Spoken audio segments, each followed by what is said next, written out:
कहानी की शुरुआत में हमें पता चलता है लाइब्रेरियन सिटी देश के हर कोने से एडवेंचरर्स को अट्रैक्ट करती है। अलग अलग स्पीशीज और बैकग्राउंड के लोग वहाँ आते हैं ताकि वो स्ट्रॉन्ग बन सके, ताकि मॉन्स्टर का हंट कर सके और फेम और पैसा दोनों कमा सके। निक भी एक ऐसा ही एडवेंचरर है जिसके पास सब कुछ है। वो एक एक्सीलेंट स्वॉर्डमैन है, उसके पास एक ब्यूटीफुल गर्लफ्रेंड है, साथ ही साथ वो एक मशहूर पार्टी का मेंबर भी है। सब कुछ एकदम सही चल रहा था उसके लिए, जब तक एक दिन उसके पार्टी का लीडर आर्गेस, जो उसके फादर के जैसा था, साथ ही साथ उसका टीचर भी था। आर्गेस निक को बुलाता है और बताता है कि उसे उनकी पार्टी में अब नहीं चाहिए क्योंकि उसमें एडवेंचरर वाली सोच ही नहीं है। उसने निक पर आरोप लगाया कि वो खुद को बहुत ज्यादा इम्पोर्टेंट समझता है क्योंकि उसने एक पार्टी के मेंबर को निकालने की कोशिश की थी जो उनके फंड से पैसा चुरा रहा था। ये सब सुनकर निक बहुत ज्यादा शॉक्ड हो जाता है, लेकिन उसका ये बैड लक यही खत्म नहीं होता है। उसी दिन शाम को वो अपनी गर्लफ्रेंड क्लोडिन से मिलने जाता है। एनो बताता है कि उसे पार्टी से निकाल दिया गया है। निक सोचता है कि उसका गर्लफ्रेंड शायद उसके लिए सिंपैथी दिखाएगी, लेकिन उसे पता चलता है कि क्लोडिन एक गोल्ड डिगर थी। उसने निक को यूजलेस लूजर कहा क्योंकि अब उसके पास नौकरी नहीं रही और बिना एक पल सोचे ये लड़की उसके साथ ब्रेकअप कर लेती है। एक ही दिन में 2 बार दिल टूटने के बाद बेचारा फाउंटेन के पास बैठ जाता है बिना देखे कि उस पर बारिश हो रहा है। तभी उसके पास एक ब्लू हेयर लड़की आती है। निक उसे भगाने की कोशिश करता है, लेकिन वो बस उसे अपना शो का टिकट दे देती है। वो बताती है कि वो एक अपकमिंग आइडल है जिसका नाम एगेट है। एगेट निक से कहती है कि अगर उसके पास कुछ करने को नहीं हो तो उसके शो जरूर देखने आए। वो टिकट और अपनी अम्ब्रेला उसके पास छोड़ देती है और उधर से भाग जाती है। जाने से पहले वो उसे मिस्टर स्ट्रेट डॉग कहकर बुलाती है और कहती है कि जरूर आना। निक सोचता है कि क्यों ना उसके शो को देखा जाए। जैसे ही वो एगेट को परफॉर्म करते हुए देखता है, वो पूरी तरह उसके ऊपर फिदा हो जाता है। वो एक आइडल ओटाकू बन जाता है और अपने पास बचे कुछ सारे का सारा पैसा इस लड़की का मर्चेंडाइज खरीदने में उड़ा देता है। अगले दिन वो एडवेंचरस गिल्ड में जाता है क्योंकि उसके पास पैसा खत्म हो चुका था और उसे मर्चेंडाइज खरीदने के लिए पैसा चाहिए था। वो कोई पार्टी ढूंढता है जो उसे उनके टीम पे ले, लेकिन तभी उसे पता चलता है कि सब पार्टी फुल हो चुका है। तभी निक एक कोने में एक ब्लॉन्ड लड़के को देखता है जो अकेले खड़ा होता है और उससे बात करने का फैसला करता है, लेकिन उसे पिछले पार्टी का रिजेक्शन याद आ जाता है और सेल्फ डाउट उस पर हावी हो जाता है। इसी वजह से बेचारा इस मौके को गवा देता है एंड कोई और लड़का उस ब्लॉन्ड गाय को रिक्रूट कर लेता है।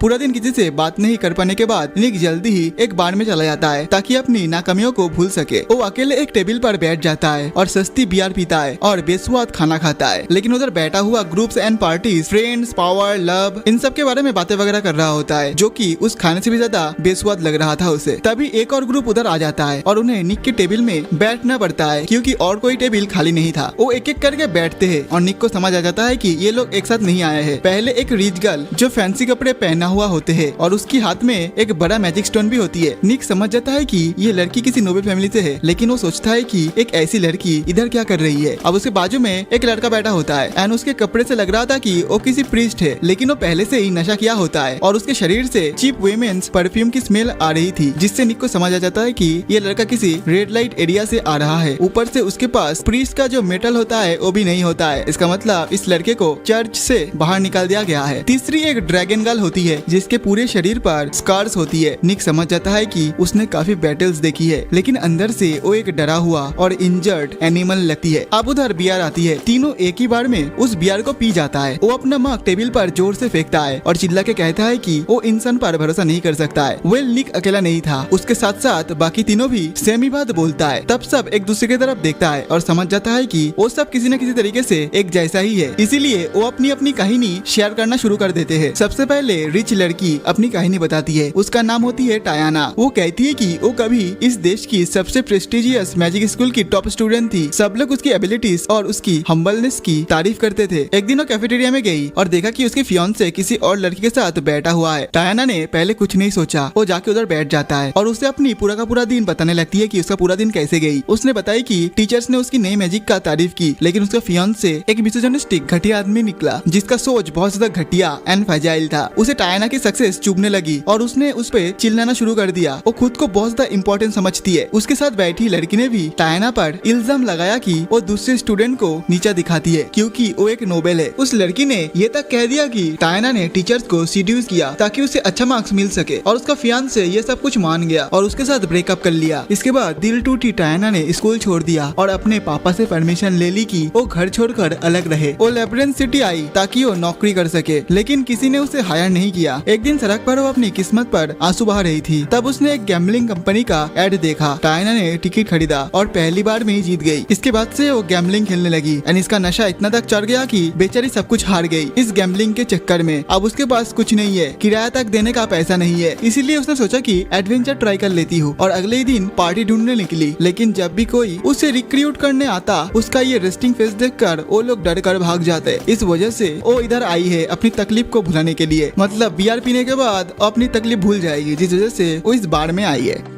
इसके बाद प्रीस्ट अपना इंट्रो देता है। उसका नाम जेन था, जो पहले एक छोटे से गांव में एक रिस्पेक्टेड हीलर था। एक लड़की उसकी मदद करती थी जंगल में मेडिकल हर्ब्स कलेक्ट करने के लिए। जेन उस लड़की को हमेशा अच्छा पॉकेट मनी देता था उसकी मेहनत के लिए। एक रात वो लड़की क्लिनिक आई, लेकिन उसके पास बहुत कम हर्ब्स था। जेन फिर भी उसको कॉइन देना चाहा, लेकिन उस लड़की ने उसके हाथ को पकड़ लिया और कहा कि वो चाहती है कि जेन उसे एक औरत की तरह देखे एंड प्यार करे। जेन एक ईमानदार आदमी था। उसने उस लड़की से कहा कि वो एक प्रीस्ट है और वो किसी को डेट नहीं कर सकता।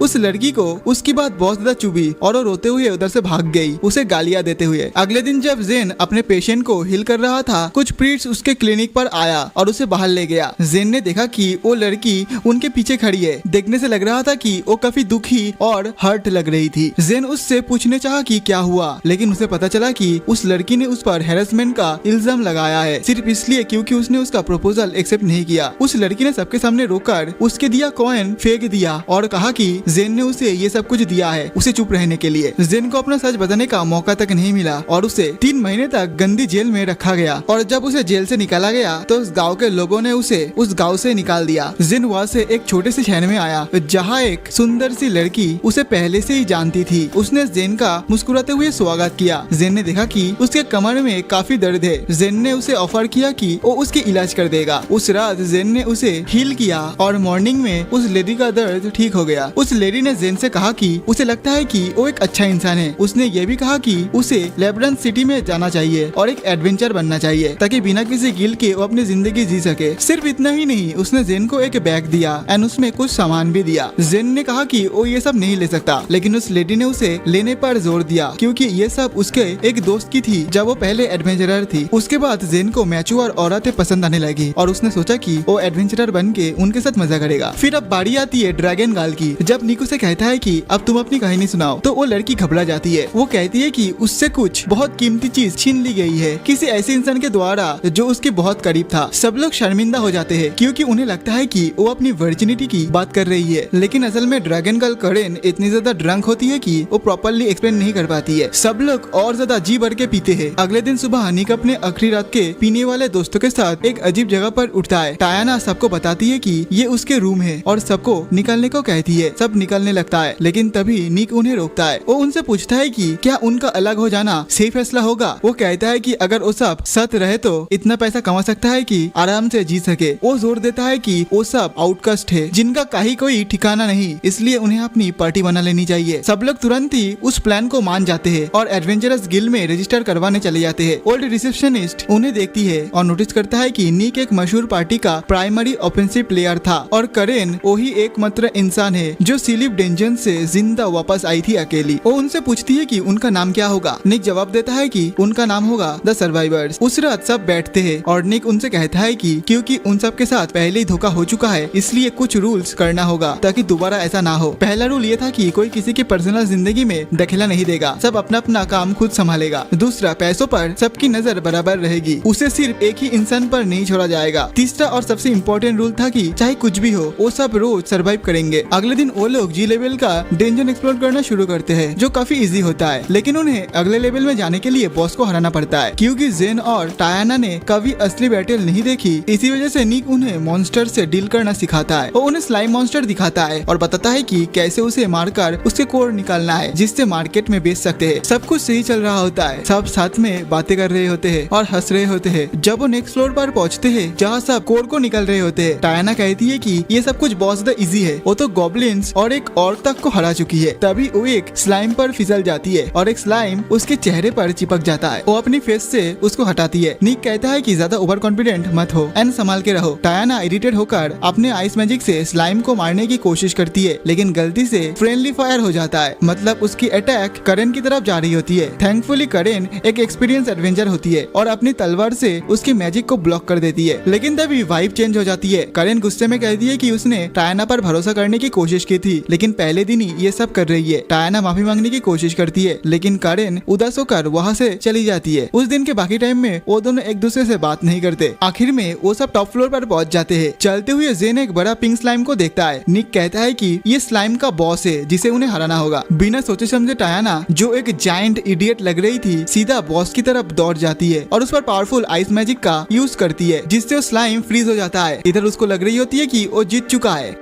लेकिन तभी स्लाइम एक्सप्लोड हो जाता है एंड उसके टट्टी सबको डुबा देता है। सब डेंजन से बाहर आते हैं अपने ऑब्जेक्टिव को पूरा करके, लेकिन अब उन्हें अपने शरीर से वो चिपचिपा सब्सटेंस धोना पड़ता है। नहाते हुए निक डायना से कहता है कि उसे शांत रहना चाहिए और जब उसे किसी चीज का ज्ञान ना हो तो दूसरों से एडवाइस लेनी चाहिए। और जेन से भी कहता है कि वो हमेशा पीछे रहे क्योंकि उसके पास जीरो ऑफेंसिव कैपेबिलिटीज है। तब निक रियलाइज करता है कि उनमें से कोई भी एक दूसरे पर भरोसा नहीं करता, इसलिए वो उनके साथ एक एक्सरसाइज स्टार्ट करता है। वो अपने कपड़े उतारकर सिर्फ एक पैंट में रह जाता है और सबके सामने बताता है कि वो एक स्वॉर्डमैन है जो हैंड टू हैंड कॉम्बैट और छोटे वेपन्स में अच्छा है, लेकिन वो मैजिक नहीं कर सकता, किसी को हिल नहीं कर सकता और करेन की तरह हैवी वेपन्स भी यूज नहीं कर सकता। वो समझाते हैं कि लोग डर जाते हैं जब तक उन्हें पता नहीं होता कि सामने वाले क्या कर सकते हैं, लेकिन अब उन्हें उसकी एग्जैक्ट लिमिट पता है, इसलिए शायद वो उस पर थोड़ा भरोसा कर सकते हैं। धीरे धीरे जेन अपनी पावर और वीकनेस बताता है। वो कहता है कि वो लोगों को हिल करने में अच्छा है, लेकिन उसके पास बिल्कुल भी ऑफेंसिव कैपेबिलिटीज नहीं है और उसे कोई भी आसानी से हरा सकता है। फिर डायना की बारी आती है। अपनी गलती के लिए माफी दिखाने के लिए वो सीधा करेन के सामने जाती है और कहती है कि वो आइस और विंड मैजिक में अच्छी है, लेकिन लाइटनिंग और अर्थ मैजिक भी कर सकती है। उसकी सबसे बड़ी वीकनेस फायर मैजिक और क्लोज क्वार्टर कॉम्बैट है। फिर वो वापस अपनी जगह पर जाके बैठ जाती है, बट वो सोचती है कि शायद करेन ने उसे माफ नहीं किया। एंड इधर बेचारी को ठंड भी लग रही होती है, बट तभी करेन उसके सामने एक छोटी सी फायर बॉल फेंक देती है ताकि उसे थोड़ा सा गर्मी मिल सके। एंड इसी तरीके से ये दोनों एक दूसरे को माफ भी कर देती है। उसके बाद सब गॉब्लिन फॉरेस्ट जाते हैं जहाँ उन पर बहुत सारे गॉब्लिन्स अटैक कर देते हैं। निक समझाता है कि ये गॉब्लिन्स बहुत स्ट्रॉन्ग नहीं होते हैं, लेकिन ये ग्रुप में अटैक करते हैं और ट्रैप्स भी लगा सकते हैं अगर एडवेंचरर्स केयरफुल ना रहे तो। एक गॉब्लिन जेन पर अटैक करने की कोशिश करता है, लेकिन जेन उसके अटैक को ब्लॉक कर लेता है। तब निक उस गॉब्लिन को एक तेज स्लैश में मार देता है। फिर आगे बढ़कर कई गॉब्लिन्स को छोटे छोटे टुकड़ों में काट देता है। इधर फिर से जेन के ऊपर अटैक होने वाला था, लेकिन डायना इस बार उसे बचा लेती है। वो पहले वेव को सक्सेसफुली हरा देते हैं। तब निक डायना से कहता है कि तुम अपनी मैजिक डिटेक्ट पावर की मदद से देखो कि सारे के सारे गॉब्लिन्स किधर छुपे हुए हैं। डायना बताती है कि आगे लगभग 10 और गॉब्लिन्स है, लेकिन फिर वो थोड़ी फ्रस्ट्रेटेड होके कहती है कि उसे एक गॉब्लिन की प्रेजेंस फील हो रही है जो दूसरे गॉब्लिन से 5 गुना ज्यादा मैजिक रखता है। निक तुरंत अलर्ट हो जाता है और कहता है कि ये जरूर गॉब्लिन का इवॉल्व फॉर्म हो सकता है। वो कहता है कि इस टाइप के गॉब्लिन बहुत ज्यादा पावरफुल होते हैं और यूजुअली लास्ट स्टेज पे मिलते हैं। जेन पूछता है कि क्या उन्हें रिट्रीट करना चाहिए, लेकिन निक कहता है कि वो पीछे नहीं हट सकते वरना गॉब्लिन आसपास के गांव पर अटैक कर देंगे। तब वो एक प्लान बनाता है। वो कहता है कि इस टाइप के गॉब्लिन्स बेसिकली मैजिक के प्रति इम्यून होता है, इसीलिए उन पर हैवी फिजिकल अटैक से काम करेगा जो कि करेन कर सकती है। वो जेन से कहता है कि वो और करेन ऑफेंसिव पर जाएगा जबकि जेन उन्हें बफ करेगा और डायना कवर फायर करेगी। सब प्लान मान लेता है और बैटल शुरू होती है। करेन और निक दोनों गॉब्लिन्स की तरफ दौड़ते हैं, जबकि डायना अपने आइस शैड एबिलिटी की मदद से बहुत सारे गॉब्लिन्स को मार देती है और जेन उन्हें बफ करता रहता है। इवॉल्व वाले गॉब्लिन और कुछ गॉब्लिन्स को बुला लेता है, जबकि निक सामने वाले सब गॉब्लिन्स को तेजी से खत्म कर देता है। करेन डायना पर भरोसा करती है और आगे बढ़ती रहती है, जबकि डायना अपने आइस शैड का यूज करके उसके सामने आने वाले गॉब्लिन्स को मार देती है। करेन सीधा उस गॉब्लिन की तरफ जाकर अपनी तलवार से एक जबरदस्त स्लैश मार देती है और उसे तुरंत मार देती है। और इधर निक बाकी सब गॉब्लिन्स को खत्म कर देते हैं। सब एक दूसरे पर प्राउड फील करता है एंड एक दूसरे को बधाई देता है। तब निक समझाता है कि उन्हें गॉब्लिन्स के हॉर्न्स निकालने होंगे क्योंकि उन्हें मार्केट में बेचा जाता है। धीरे धीरे करेन उन सबके साथ कंफर्टेबल हो जाती है और अपनी बैक स्टोरी बताती है। वो कहती है कि ड्रैगन लोग हमेशा किसी हीरो के साथ काम करते हैं जिसके लिए वो अपनी जान तक दे सकते हैं। एक आदमी था कैलॉस, जिसे उसने कुछ समय पहले ही मिला था। वो हमेशा उसके साथ बहुत अच्छा बर्ताव करता था और करेन भी उसके लिए अपनी जान देने को तैयार थी। एक दिन कैलॉस ने उससे कहा कि उन्हें एक सी रैंक डेंजन में जाना है कुछ काम निपटाने के लिए और ऑब्वियसली करेन तुरंत हाँ कर दी। डेंजन में जाने से पहले उसने अपनी सारी इंपॉर्टेंट इम्पोर्टेंट चीजें इंक्लूडिंग एक डायमंड पेंडेंट जो उसके पिता ने उसे दिया था एक बैग में रखा ताकि वो सेफ रहे। लेकिन कैलोस आखिरी मोमेंट पर आया और बोला कि इतना लोड नहीं ले जा सकते, इसलिए उसे बैग छोड़ देना चाहिए। कारेन उस पर भरोसा किया और उसके और 2 साथी के साथ डेंजर में अंदर चली गई। उसने वहाँ कई इंसेक्ट मॉन्स्टर को भी मार दिया, जबकि बाकी लोग बस रिवॉर्ड उठा रहे थे। बाद में कैलोस ने कहा कि अब उन्हें फाइनल बॉस से लड़ना होगा, जो एक पॉट में छिपा हुआ जाइंट स्नेक था। उसने समझाया कि अगर स्नेक उन्हें देख लेगा तो वो पॉट में चला जाएगा, जहाँ उस पर मैजिक अटैक काम नहीं करेंगे। इसलिए कारेन को पॉट पर अटैक करना पड़ेगा ताकि स्नेक बाहर निकले और वो उसे मार सके। कारेन मान गई और तुरंत पॉट की तरफ दौड़ी। पॉट हिल गया और स्नेक मॉन्स्टर बाहर आ गया और उस पर अटैक करने लगा। एक मेज ने स्नेक पर फायर अटैक किया, जिसके बाद स्नेक अपना खतरनाक मैजिक अटैक चार्ज करने लगा। कारेन ने कैलोस से पूछा कि ये सब कुछ क्या हो रहा है, लेकिन उसने बस कहा कि तुम बस अटैक करती रहो और चिंता मत करो। कारेन ने फिर से उस पर भरोसा किया और स्नेक को बिजी रखा और इंतजार करती रही कि कैलोस उसकी मदद करेगा। आखिर में स्नेक ने उसे पकड़ लिया और अपनी टॉक्सिक ब्रीथ का यूज किया, जिससे कारेन घायल होकर जमीन पर गिर गई। मुश्किल से वो होश में थी, तब उसने देखा कि कैलोस उस एक्सिक्यूटेड स्नेक के पास गया। उसने अपनी तलवार से उस स्नेक को मार दिया और कारेन से कहा कि स्नेक पॉइजन अटैक के बाद बहुत ज्यादा थक जाता है और उन्हें सिर्फ इतना ही चाहिए था कि वो उस अटैक को यूज करने पर मजबूर करे। वो सब डेंजन से निकल गया और उसे मरने के लिए छोड़ दिया। कारेन किसी तरह डेंजन से निकलकर बाढ़ तक लौट आई, लेकिन उसके मेन गेट के सामने वो गिर गई। सब लोग बाहर दौड़ के उसके पास आता है और इकट्ठा हो जाता है। वो लोग चौंक जाता है एंड कहता है कि तुम इधर क्या कर रहे हो, क्योंकि कैलोस ने सबको बता दिया कि तुम तो मर चुके हो डेंजन में। कारेन पूछती है कि कैलोस कहाँ है, लेकिन टैवरेन के ओनर बताता है कि वो लोग तो शहर छोड़कर कब का जा चुका है। कारेन तुरंत अपने कमरे में भाग जाती है एंड उसका जो सबसे बड़ा डर था वो सच हो गया, क्योंकि उसका बैग गायब हो चुका है जिसमें डायमंड पेंडेंट था। वो पूरी तरह से टूटकर बाहर निकली कैलोस का कोई निशान ढूंढने के लिए, लेकिन उसे कुछ नहीं मिला। एक दिन उसने एक बहुत मशहूर सोलो एडवेंचरर को देखा जिसका नाम था फिफ्थ। कारेन उसके पीछे जाने लगी। वो हर उस रेस्टोरेंट गई जहाँ वो जाता एंड टेस्टी फूड खाने लगा। बट कुछ समय बाद उसका सारा का सारा पैसा खत्म हो गया। तब उसने डिसाइड किया कि उसकी जिंदगी का प्राइमरी गोल पैसा कमाना होगा और उससे डिलीशियस फूड खाना होगा। एंड तभी उसका मुलाकात इन लोगों से हुआ। अगले दिन निक मार्केट में कारेन के साथ थोड़ा सा टाइम बिताता है। वो उसके साथ स्नैक्स खाता है और जिंदगी के बारे में नॉर्मल बातें वगैरह करता है, जिससे उनका भरोसा और ज्यादा मजबूत हो जाता है। उसी शाम जब वो टार्वेन वापस जाते हैं तो देखता है कि और भी लोग उन्हें पहचानने लगे हैं। असिस्टेंट रिसेप्शनिस्ट उन्हें ऊपर बुलाती है, जहाँ ओल्ड रिसेप्शनिस्ट उनका इंतजार कर रही होती है एक स्पेशल जॉब के लिए जो सिर्फ वही कर सकते थे। वो समझाती है कि एक स्पेशल फैसिलिटी है जो एक एंशिएंट सिविलाइजेशन ने बनाई थी, जिन्होंने एक तलवार बनाई थी एक ऐसी टेक्नोलॉजी से जो आज के टाइम में गायब हो चुकी है। उनका काम था उस तलवार को वापस लाना, जिसके लिए उन्हें बहुत अच्छे पैसा मिलने वाले थे। निक सारी डिटेल्स नोट कर लेता है और अगले ही दिन सब उस फैसिलिटी में एंटर करते हैं। वो मॉन्स्टर्स को मारते हैं और आगे बढ़ते हैं। वो फैसिलिटी अपने टाइम के हिसाब से बहुत टेक्नोलॉजिकली एडवांस लगती है, क्योंकि वहाँ कैमरास, ऑटोमेटिक लाइट्स, ये सब कुछ था। वो एक एरिया में पहुँचते हैं जहाँ एक ग्रीन लैंप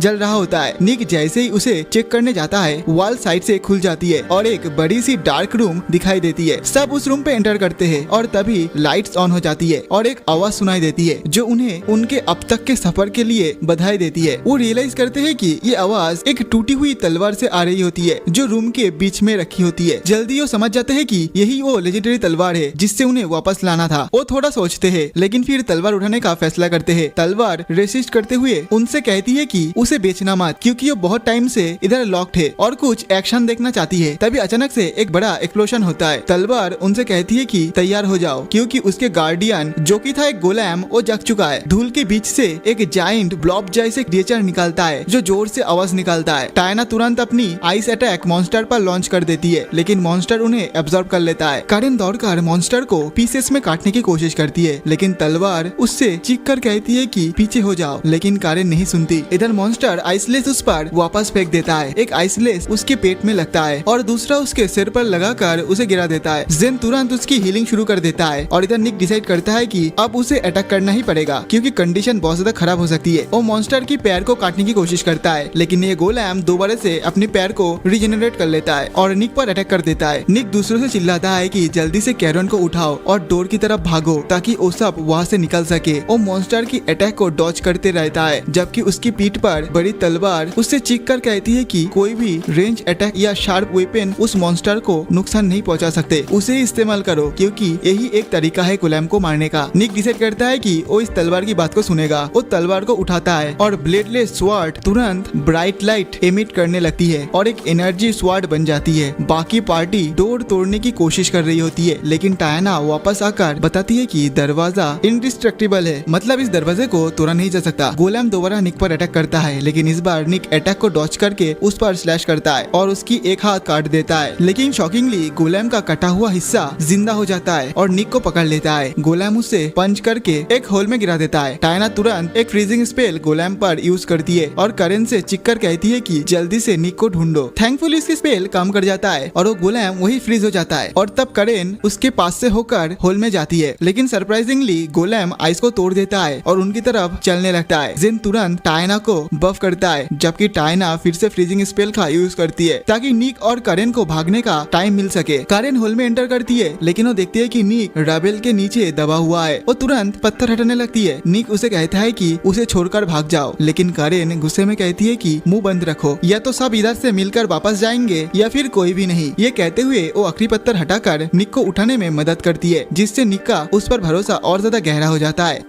तभी तलवार निक से कहती है कि एक पार्टिकुलर स्पेल बोलो। तब तक जिन और टायना दोनों थक चुका होता है और उनका मैजिक वार भी खत्म हो जाता है, जबकि गोलेम उनकी तरफ आ रहा होता है उन्हें मारने के लिए। जब सब कुछ खत्म होता हुआ लगता है, तभी निक होल से बाहर आ जाता है और गोलेम को छोटे टुकड़ों में तोड़ देता है। टायना और जिन शॉक हो जाता है ये देखकर कि निक और करेन फ्यूज हो चुका है एक ही साथ, जिससे उनके पास एक सुंदर सेट ऑफ शील्ड्स और विंग्स आ जाते हैं। ये एंशिएंट स्वॉर्ड की पावर की वजह से होता है। गोलेम का कोर अभी भी एक्टिव होता है और वो फिर से रिजेनरेट करने लगता है, लेकिन निक फ्यूज स्टेट में बहुत ज्यादा पावरफुल होता है और अपनी तलवार से गोलेम को पूरी तरह से डिस्ट्रॉय कर देता है, जिससे उसका कोर जमीन पर गिर जाता है। तभी निक और करेन भी अलग हो जाते हैं और जमीन पर गिर जाते हैं। उनके हाथ में तलवार होता है। फिर सब गिल वापस जाते हैं, जहाँ वो ओल्ड रिसेप्शनिस्ट लेडी को एक रेप्लिका स्वॉर्ड दे देता है, क्योंकि असल तलवार एक छोटे से सफेद बालों वाले लड़के में ट्रांसफॉर्म हो जाती है, जिसका नाम कजुना होता है, और वो उनसे भीख मांगता है कि उसे फिर से किसी एंटिक शॉप में मत बेचो। थैंकफुली सब कुछ ठीक हो जाता है और वो वापस टायना के घर जाते हैं, जहाँ वो पैसा इक्वली डिस्ट्रीब्यूट करते हैं। फिर सब अपने टाइम स्पेंड करने चले जाते हैं। बाद में निक और उनकी पार्टी बार में इकट्ठा होती है, जहाँ निक उन्हें दिखाता है कि उनके पास कितना पैसा बचा है। जब सबने अपना पैसा खर्च लिया, पता चलता है कि उनके पास इतना भी पैसा नहीं है कि वो कुछ स्नैक्स ले सके, जिससे सब लोग उदास हो जाते हैं। लेकिन निक उन्हें मोटिवेट करता है, क्योंकि वो कहता है कि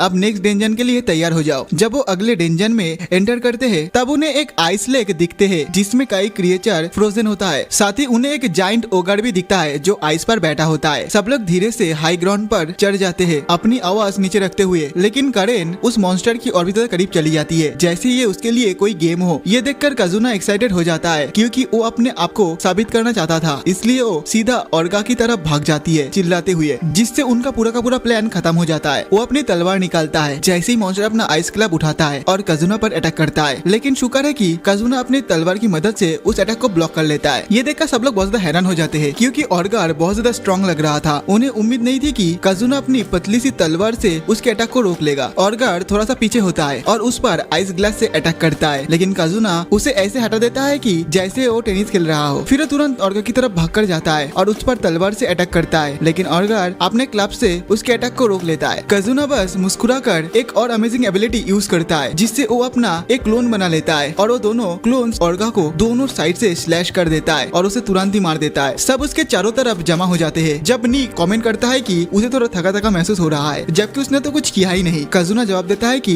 तुम्हें थकान इस वजह से हो रहा है क्योंकि मैंने तुम्हारा माना का यूज किया था ये सारे मैजिक को यूज करने के लिए, क्योंकि अब ये दोनों कनेक्टेड है। अब वो डेंजन से बाहर आते हैं और जब टायना और जेन रेस्ट करना चाहता है, कारेन, कजुना और निक भूखे होते हैं, इसलिए वो एक फूड एस्टेब्लिशमेंट की तरफ निकल पड़ते हैं। जैसे ही निक उस रेस्टोरेंट को देखते हैं जहाँ वो लोग खाना खाने के लिए जा रहे थे, उसका दिल दोबारा से टूट जाता है, क्योंकि उसे याद आ जाता है यही वो रेस्टोरेंट है जहाँ उसका एक गर्लफ्रेंड उससे ब्रेकअप किया था। वो दूसरों से कहता है कि चलो कहीं और चलते हैं। सब अंदर चले जाते हैं और उसे मजबूरी में उनके साथ भी जाना पड़ता है। अंदर जाकर सब अपना फूड ऑर्डर करते हैं, लेकिन निक बिल्कुल उदास रहता है। तभी उसे एक जान पहचान आवाज सुनाई देता है और वो मुंह मुड़कर देखता है कि उसकी एक गर्लफ्रेंड उधर है, एक न्यू लड़के के साथ। निक देखता है कि वो लड़का उसे बर्थडे गिफ्ट दे रहा होता है और क्लोडीन उसे कह रही होती है कि उसे पैसा चाहिए अपने होम टाउन जाने के लिए, क्योंकि उसकी माँ बहुत ज्यादा बीमार बीमार है। वो बेचारा लड़का तुरंत कहता है कि उसे चिंता करने की जरूरत नहीं है, वो कुछ न कुछ करके उसे पैसा जुगाड़ करके देगा। निक को और बर्दाश्त नहीं होता, वो उधर उनकी टेबल पर जाके उस लड़के के बगल में बैठ जाता है। क्लोडीन ये देखकर बहुत ज्यादा शॉक हो जाती है। लड़का कंफ्यूज होता है जब निक उससे पूछता है कि एक साल में उसका बर्थडे कितना बार आता है, क्योंकि कुछ महीने पहले ही उसने उसके बर्थडे पर उसे गिफ्ट दिया था एंड दोनों साथ में मिलकर बर्थडे मनाया था। इधर लड़का और भी ज्यादा कंफ्यूज हो जाता है जब क्लोडीन गुस्से में निक से कहती है कि इधर से चले जाओ। निक उसे और चिढ़ाता है और कहता है कि उसे लगा उसकी माँ तो मर गई थी, क्योंकि कुछ महीने पहले उसने पैसा मांगा था फ्यूनरल के लिए। ये सुनते ही क्लोडीन गुस्से में उठती है और उस पर गिफ्ट फेंक देती है और उधर से चली जाती है। लड़का उदास नजर आता है, लेकिन निक उसे कहता है कि चिंता मत करो, तुम्हें एक बड़े झमेला से मैंने बचा लिया है। अगले दिन सुबह निक और उसकी पार्टी एक टेवरन में ब्रेकफास्ट कर रहे होते हैं, तभी एक ह्यूज टाइगर गाय उस पर ड्रिंक गिरा देता है। निक बिल्कुल अनफेस्ड रहता है जब उसे पता चलता है कि उसकी एक गर्लफ्रेंड और ये टाइगर गाय वहाँ आया है उससे बदला लेने के लिए। टाइगर गाय, जिसका नाम लियोन होता है, कहता है कि उसने सुना कि निक क्लोडीन को परेशान कर रहा था। निक मुस्कुराता है और कहता है कि वो गोल्ड डिगर से बात नहीं करता। लियोन कहता है कि चलो ये बात बाहर जाके सेटल करते हैं, और दोनों बाहर जाते हैं। वो एक डार्क एली में जाते हैं जहाँ निक फाइट के लिए रेडी होता है, लेकिन लियोन तुरंत माफी मांगता है और कहता है कि वो क्लोडीन से तंग आ गया है और सोच रहा है कि उसे छोड़ दे, क्योंकि उसने उसके पूरा इस्तेमाल करके पैसा कमा लिया है। पता चलता है कि क्लोडीन लियोन की पार्टी की मेंबर है और वो लोग मिलकर दूसरे लोगों को लूटते हैं। लियोन सोचता है कि निक भी अपनी पार्टी को लूट रहा है और उसे कहता है कि जब वो सबके पैसा लूट ले तो उसके गैंग में आ जाए। ये सुनकर निक को गुस्सा आ जाता है और वो लियोन को एक जबरदस्त अपर कट मार देता है, जिससे लियोन दूर जाके गिरता है। लियोन तुरंत उठता है और कवर्ड की तरह अपने वेपन निकालकर निक पर अटैक करने की कोशिश करता है, लेकिन निक इजीली उसकी अटैक को डॉज करता है और काउंटर अटैक करते हुए ग्राउंड पर पिन कर देता है एक आर्म लॉक में। तभी अचानक निक के पीछे से एक मैजिक अटैक होता है जो उसे उड़ा देता है। वो मुड़कर देखता है कि एक मैजिशियन होता है जो लियोन की टीम का मेंबर होता है। उससे पहले कि वो दोनों मिलकर निक पर अटैक करे, करेन वहाँ आ जाती है और अपनी टेल से उस नर्डी मैजिशियन को उल्टा लटक देती है, जबकि निक सिंपली वहाँ से चला जाता है। लियोन फिर से अटैक करने की कोशिश करता है, लेकिन वो रुक जाता है जब वो गिल्ड की ओल्ड लेडी को देखते हैं, जो उससे तुरंत चिल्लाकर कहती है कि तुरंत वहाँ से निकल जाओ। लेकिन लियोन कहता है कि वो निक को ऑफिशियली डुएल के लिए चैलेंज कर रहा है। सब लोग हैरान हो जाता है। फिर वो सब अंदर जाते हैं और लियोन बताता है कि ये एक मैथमेटिकल डुएल होगा जिसमें निक और वो रिंग में लड़ेगा, जबकि उनकी टीम एक एक नंबर मैथ प्रॉब्लम सॉल्व करेगा। जो भी टीम क्वेश्चन का जवाब सही तरीके से देगा और फर्स्ट देगा, उसके टीम के फाइटर को दूसरे फाइटर पर फ्री हिट का मौका मिलेगा। ये डुएल सबके लिए नया होता है सिवाय निक के। ओल्ड लेडी एक बैग लाती है जिसमें हर टीम मेंबर का नाम होता है ताकि मैथ सॉल्वर चूज किया जा सके। लियोन की टीम से क्लोडीन चूज होती है और बदकिस्मती से निक की टीम से करेन चूज होती है, जिसे बेसिक मैथ भी नहीं आती है क्योंकि उसे कभी मैथ्स का यूज ही नहीं करना पड़ा। करेन बिल्कुल घबरा जाती है और कुछ बोल नहीं पाती क्योंकि उसे पता है वो मैथ्स बिल्कुल भी सॉल्व नहीं कर सकती। बाद में जेन उसे एक प्रैक्टिस एग्जाम देता है ताकि उसका लेवल पता चले, और पता चलता है कि उसे बेसिक्स क्वेश्चन भी उसके बस का नहीं है क्योंकि वो सिर्फ 20% क्वेश्चन का ही सही आंसर करवाती है। अगले दिन करेन सबकी मदद से पढ़ना शुरू करती है, जबकि निक जेन को भेजता है ताकि वो टाइगर गैंग की इन्फॉर्मेशन निकाल सके। फाइनली फाइनल बैटल से एक दिन पहले सब निक के घर पर इकट्ठा होते हैं, जो काफी एक छोटा प्लेस होता है। जेन रिपोर्ट करता है कि टाइगर गैंग हमेशा चीट करती है मैजिक क्रिस्टल का यूज करके, जिससे वो एक दूसरे से टेलीपैथी में बात कर सकते हैं। इसका मतलब वो तीसरे मेंबर का यूज कर सकती है जो सारे क्वेश्चन सॉल्व करता है और उन्हें आंसर बता देता है। करेन बहुत ज्यादा उदास हो जाती है क्योंकि उसे मैथ आता नहीं, और अब जब दूसरी टीम चीट भी कर रही है तो उसे लगता है कि उसका जीतना इम्पॉसिबल है। लेकिन निक के पास एक प्लान होता है जो वो सबको बताता है और सब मेंबर थोड़ा कॉन्फिडेंट महसूस करता है क्योंकि अब उनके पास एक इफेक्टिव वे है कल्प्रिट को पकड़ने का। अगले दिन निक और लियोन रिंग में खड़े होते हैं, जबकि करेन और क्लोडीन सामने बैठी होती है क्वेश्चन सॉल्व करने के लिए। बैटल स्टार्ट होती है और ओल्ड लेडी उन्हें क्वेश्चन देना शुरू करती है, जबकि निक और लियोन एक दूसरे पर हल्के फुल्के अटैक करते हैं जो ज्यादा कांटेक्ट नहीं करते। करेन क्वेश्चन को देखती है, उसे याद आती है कि उसने ये पहले किया है, इस वजह से वो खुशी खुशी उसे सॉल्व करने लगती है। लेकिन इधर क्लोडीन उसे चिढ़ाने लगती है कि तुम कुछ नहीं कर सकते मेरे सामने। लेकिन करेन पहले राउंड में ही क्वेश्चन सॉल्व कर लेती है क्लोडीन से पहले, पर रिजल्ट आता है कि उसकी 80% ही सही हुआ है जबकि क्लोडीन का 98% सही हुआ है। तो करेन इस राउंड को हार जाती है और लियोन को निक को फ्री हिट करने का मौका मिलता है। लियोन सीधा निक के पेट पर पंच कर देता है जिससे उसकी सांस रुक जाती है। करेन बहुत ज्यादा परेशान हो जाती है क्योंकि उसे लगता है कि निक उसकी वजह से मार खा रही है। नेक्स्ट राउंड शुरू होता है और निक लियोन को थकाने की कोशिश करता है, लेकिन लियोन स्मार्ट होता है और बार बार पीछे हटता है और उसके अटैक को डॉज करता रहता है। राउंड फिर एंड होता है। करेन फिर से क्लोडीन से हार जाती है, जिससे निक को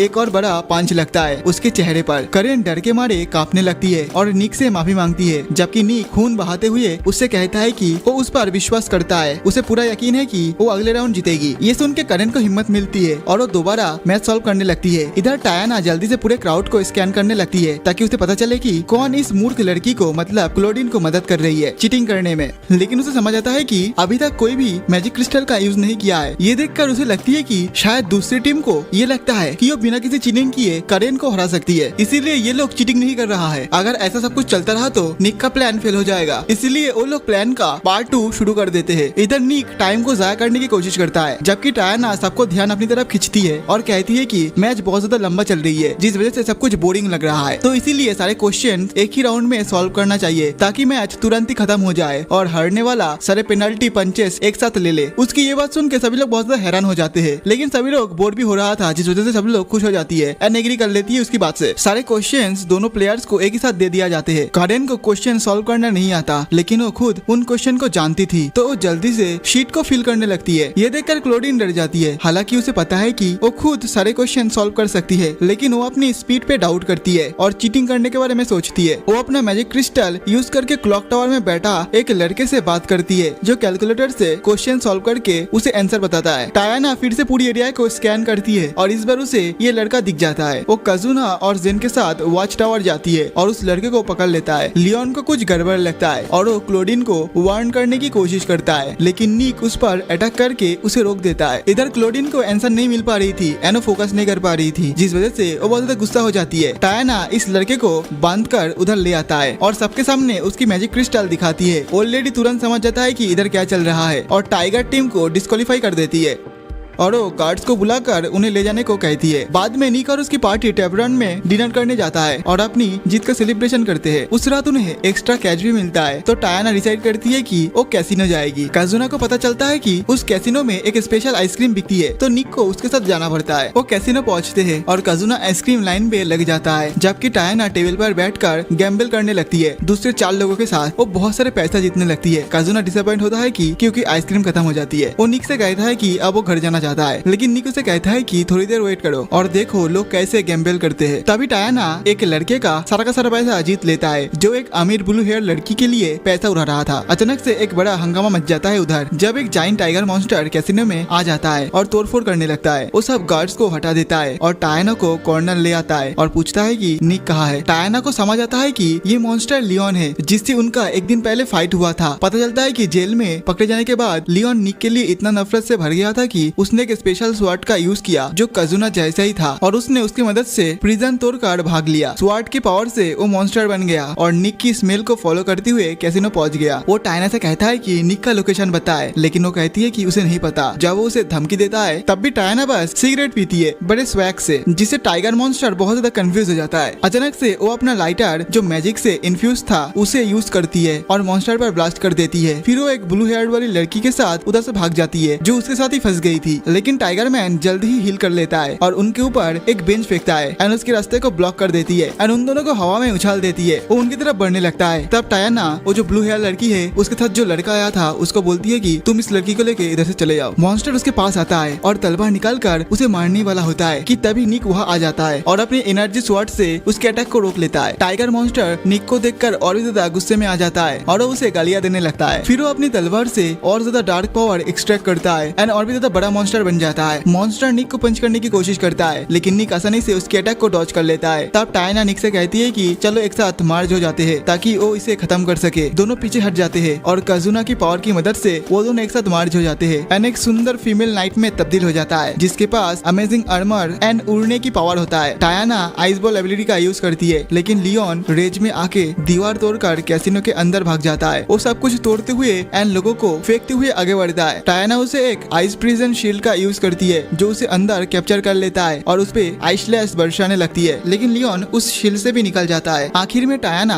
कैसीनो की कार्ड का यूज करती है जिसके अंदर एंटी मैजिक प्रॉपर्टी होता है, जिससे वो स्पेशल स्वॉर्ड का इफेक्ट सील कर देती है। तब लियोन नॉर्मल हो जाता है और पावर खत्म होने के बाद वो सो जाता है। टायाना उस स्वॉर्ड को आइस प्रिजन में सील कर देती है ताकि कोई दोबारा इस तलवार को यूज न कर सके। लियोन को फिर से जेल ले जाया जाता है, जहाँ निक कुछ दिन बाद उससे मिलता है और दोनों अपनी दुश्मनी भुलाकर सब कुछ नॉर्मल इस्तेमाल करना चाहता है। निक उसे कहता है कि जल्द से बाहर आ जाना ताकि वो दोनों मिलकर ड्रिंक पी सके। उसके बाद निक सुबह की ट्रेनिंग कर रहा होता है जब उसकी एक आवाज सुनाई देती है जो उसे कहती है कि वो अपने बेस्ट दे। वो हैरान होती है क्योंकि आवाज बिल्कुल उसकी आइडल एगेट जैसी थी। पहले वो सोचता है कि शायद वो इमेजिन कर रहा है, लेकिन असल में वो एगेट ही होती है जो उसके पीछे भाग रही थी और उसका हौसला बढ़ा रही होती है। वो कहती है कि वो अपने सबसे बड़े फैन के दिल में रहती है और निक ने वो लेवल अचीव कर लिया है। वो कहती है कि अब उसे ब्रेक लेना चाहिए क्योंकि वो थक चुका होगा। निक उसकी बात मान लेता है, लेकिन जैसे ही वो पलटकर देखता है कि पीछे सच में एगेट है, वो डर जाता है। बाद में वो दोनों बेंच पर बैठकर बात करते हैं जहाँ एगेट निक का प्रोग्रेस चेक करती है और देखती है कि अब उसके पास एक गोल है और वो एकदम पहले जैसा नहीं रहा जब वो पहली बार उससे मिली थी। वो कहती है कि उसे उस पर गर्व है, लेकिन उसके बाद वो अपने थॉट्स में खो जाती है। एगेट उसे कहती है कि जिस दिन उसने निक को टिकट दिया था वो कंफ्यूज थी कि क्या उसने सही किया। शो के बाद भी उसका कंफ्यूजन खत्म नहीं हुआ। उसे लगता था कि टिकट देकर उसने निक को एक ऐसा डिस्परेट फैन बना दिया है जो अपनी जिंदगी बर्बाद कर देगा सिर्फ उसके मर्चेंडाइज खरीदने के लिए। एगेट हर बार जब निक को ऑडियंस में देखती थी उसका गिल्ट और भी ज्यादा गहरा हो जाता था। इसीलिए जब उसने देखा कि निक अच्छी जिंदगी जी रहा है उसे बहुत ज्यादा खुशी हुई। ये सब सुनने के बाद निक उससे कहता है कि अगर वो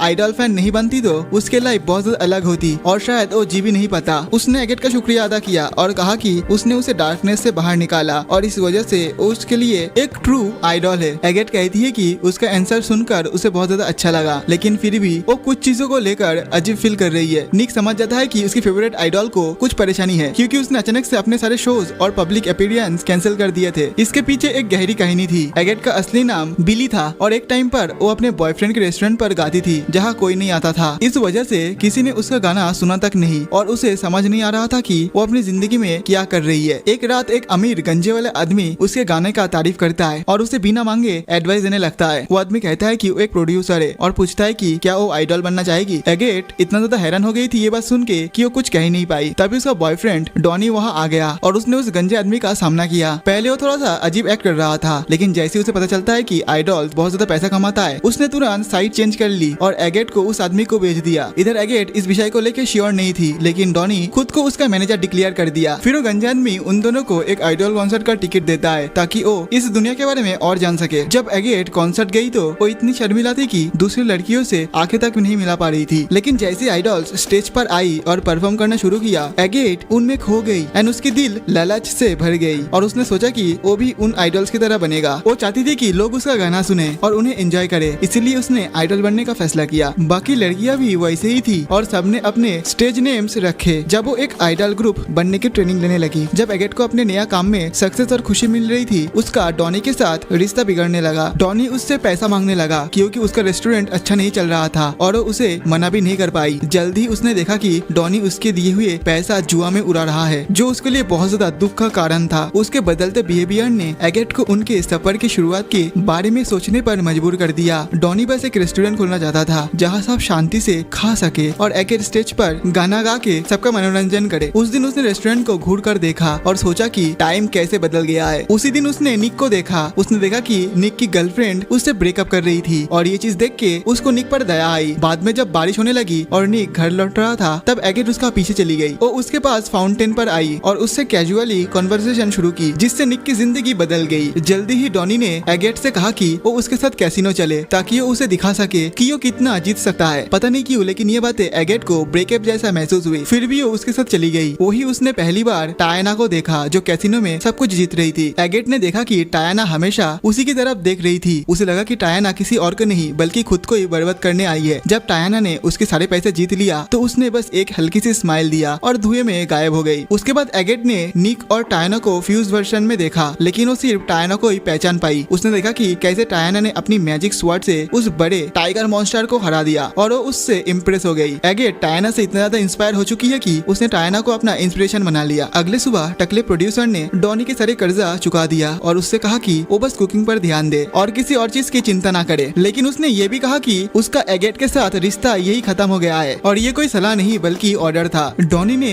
उसे फिर भी मना करने की कोशिश की, लेकिन एगेट ने उससे कहा कि उसके रेस्टोरेंट खोलने का सपना बहुत इनोसेंट और स्वीट था और वो भी उस सपने का हिस्सा बनना चाहती थी और वो आइडल बनना छोड़ने को भी तैयार थी। लेकिन डॉनी को उसमें अब भी कोई इंटरेस्ट नहीं थी क्योंकि वो पैसों के पीछे बहुत ज्यादा अंधा हो चुका था। लेकिन एगेट ने उससे कहा कि शायद जितना ज्यादा वो उसके पास रहेगा उसकी जिंदगी और पर्सनैलिटी उतनी ज्यादा बेकार होती जाएगी, इसलिए उन्हें अलग हो जाना चाहिए। डॉनी बस उसकी बात को सुन के हंसने लगा और अपनी किस्मत और इस ब्रेकअप को एक्सेप्ट कर लिया, लेकिन उसने एगेट से कहा कि ये उसका नुकसान है और एक दिन वो उसे दिखा देगा जब वो उससे ज्यादा सक्सेसफुल हो जाएगा। डॉनी वहाँ से जाने लगा तो एगेट उसके पास आई और उसे वो क्वीन कार्ड दिया जो उसने टायना को दिखाने के दिन उठाया था। उसने डॉनी से कहा कि ये गैम्बलिंग की सुंदर देवी है एंड ये उसकी रक्षा करेगी। डॉनी ने कार्ड उसके हाथ से झटक लिया और उसके आइडिया को बेवकूफी बताते हुए रूम में चला गया गुड बाय कहकर। एंड इसी तरीके से इन दोनों का ब्रेकअप का कहानी इधर ही खत्म हुई। बाद में एगेट ने डॉनी को फिर से देखा जब वो ग्राउंड लेवल से काम शुरू कर रहा था, लेकिन दोनों ने डिसाइड किया कि वो दोनों एक दूसरे से इंटरेक्ट नहीं करेंगे। आज के प्रेजेंट में एगेट वापस आ गई थी अपने सोलो शो के साथ। इधर निक भी ऑडियंस में था। जल्दी एगेट स्टेज पर आई। उसने अपने फैंस से माफी मांगी कि उसने अचानक से ब्रेक ले लिया, लेकिन उसने इस ब्रेक के दौरान एक देवी से मुलाकात की। एगेट ने उस कैसीनो इंसिडेंट के बारे में बताया जहाँ एक सुंदर फीमेल नाइट एक टाइगर मॉन्स्टर को हरा दिया था। ये सुनकर निक शॉक हो गया क्योंकि उसे रियलाइज हुआ कि वो उस दिन वहाँ था। एगेट ने कहा कि उस लेजेंडरी देवी ने उसे उम्मीद और इंस्पिरेशन दी। उसने उसके लिए एक नया गाना लिखा, फिर उसने वो गाना परफॉर्म किया। एगेट ने उस देवी से ये वादा किया कि वो एक ऐसी असल आइडल बनेगी जो अपने फैंस की जिंदगी में उम्मीद ले आएगी। अगले दिन जब निक पार्क में एक्सरसाइज करने के बाद ड्रिंक कर रहा था, उसने अचानक से एगेट की आवाज सुनी। एगेट एक झाड़ी के पीछे छुपकर उससे बातें करने लगी जैसे कि वो उसकी इनर वॉइस हो। निक ने उससे पूछा कि क्या वो अब ठीक है क्योंकि उसने पिछली बार जब मिले थे वो काफी डाउन लग रही थी। एगेट ने जवाब दिया कि हाँ, वो कभी कभी डाउन फील करती है क्योंकि वो भी एक इंसान है। फिर वो बात करने लगी कि कैसे लोग हमेशा परेशानियों से घिरे रहते हैं। तभी उसने एक स्ट्रे पप्पी को देखा जो उसके सामने आ गया। उसने उस पप्पी को बुलाया और उसके साथ खेलने लगी। निक ने तब उससे कहा कि जब भी लोग अपनी परेशानी को सुलझा लेता है तो अपनी जिंदगी में एक कदम आगे बढ़ जाते हैं और यही सबसे अच्छी बात है।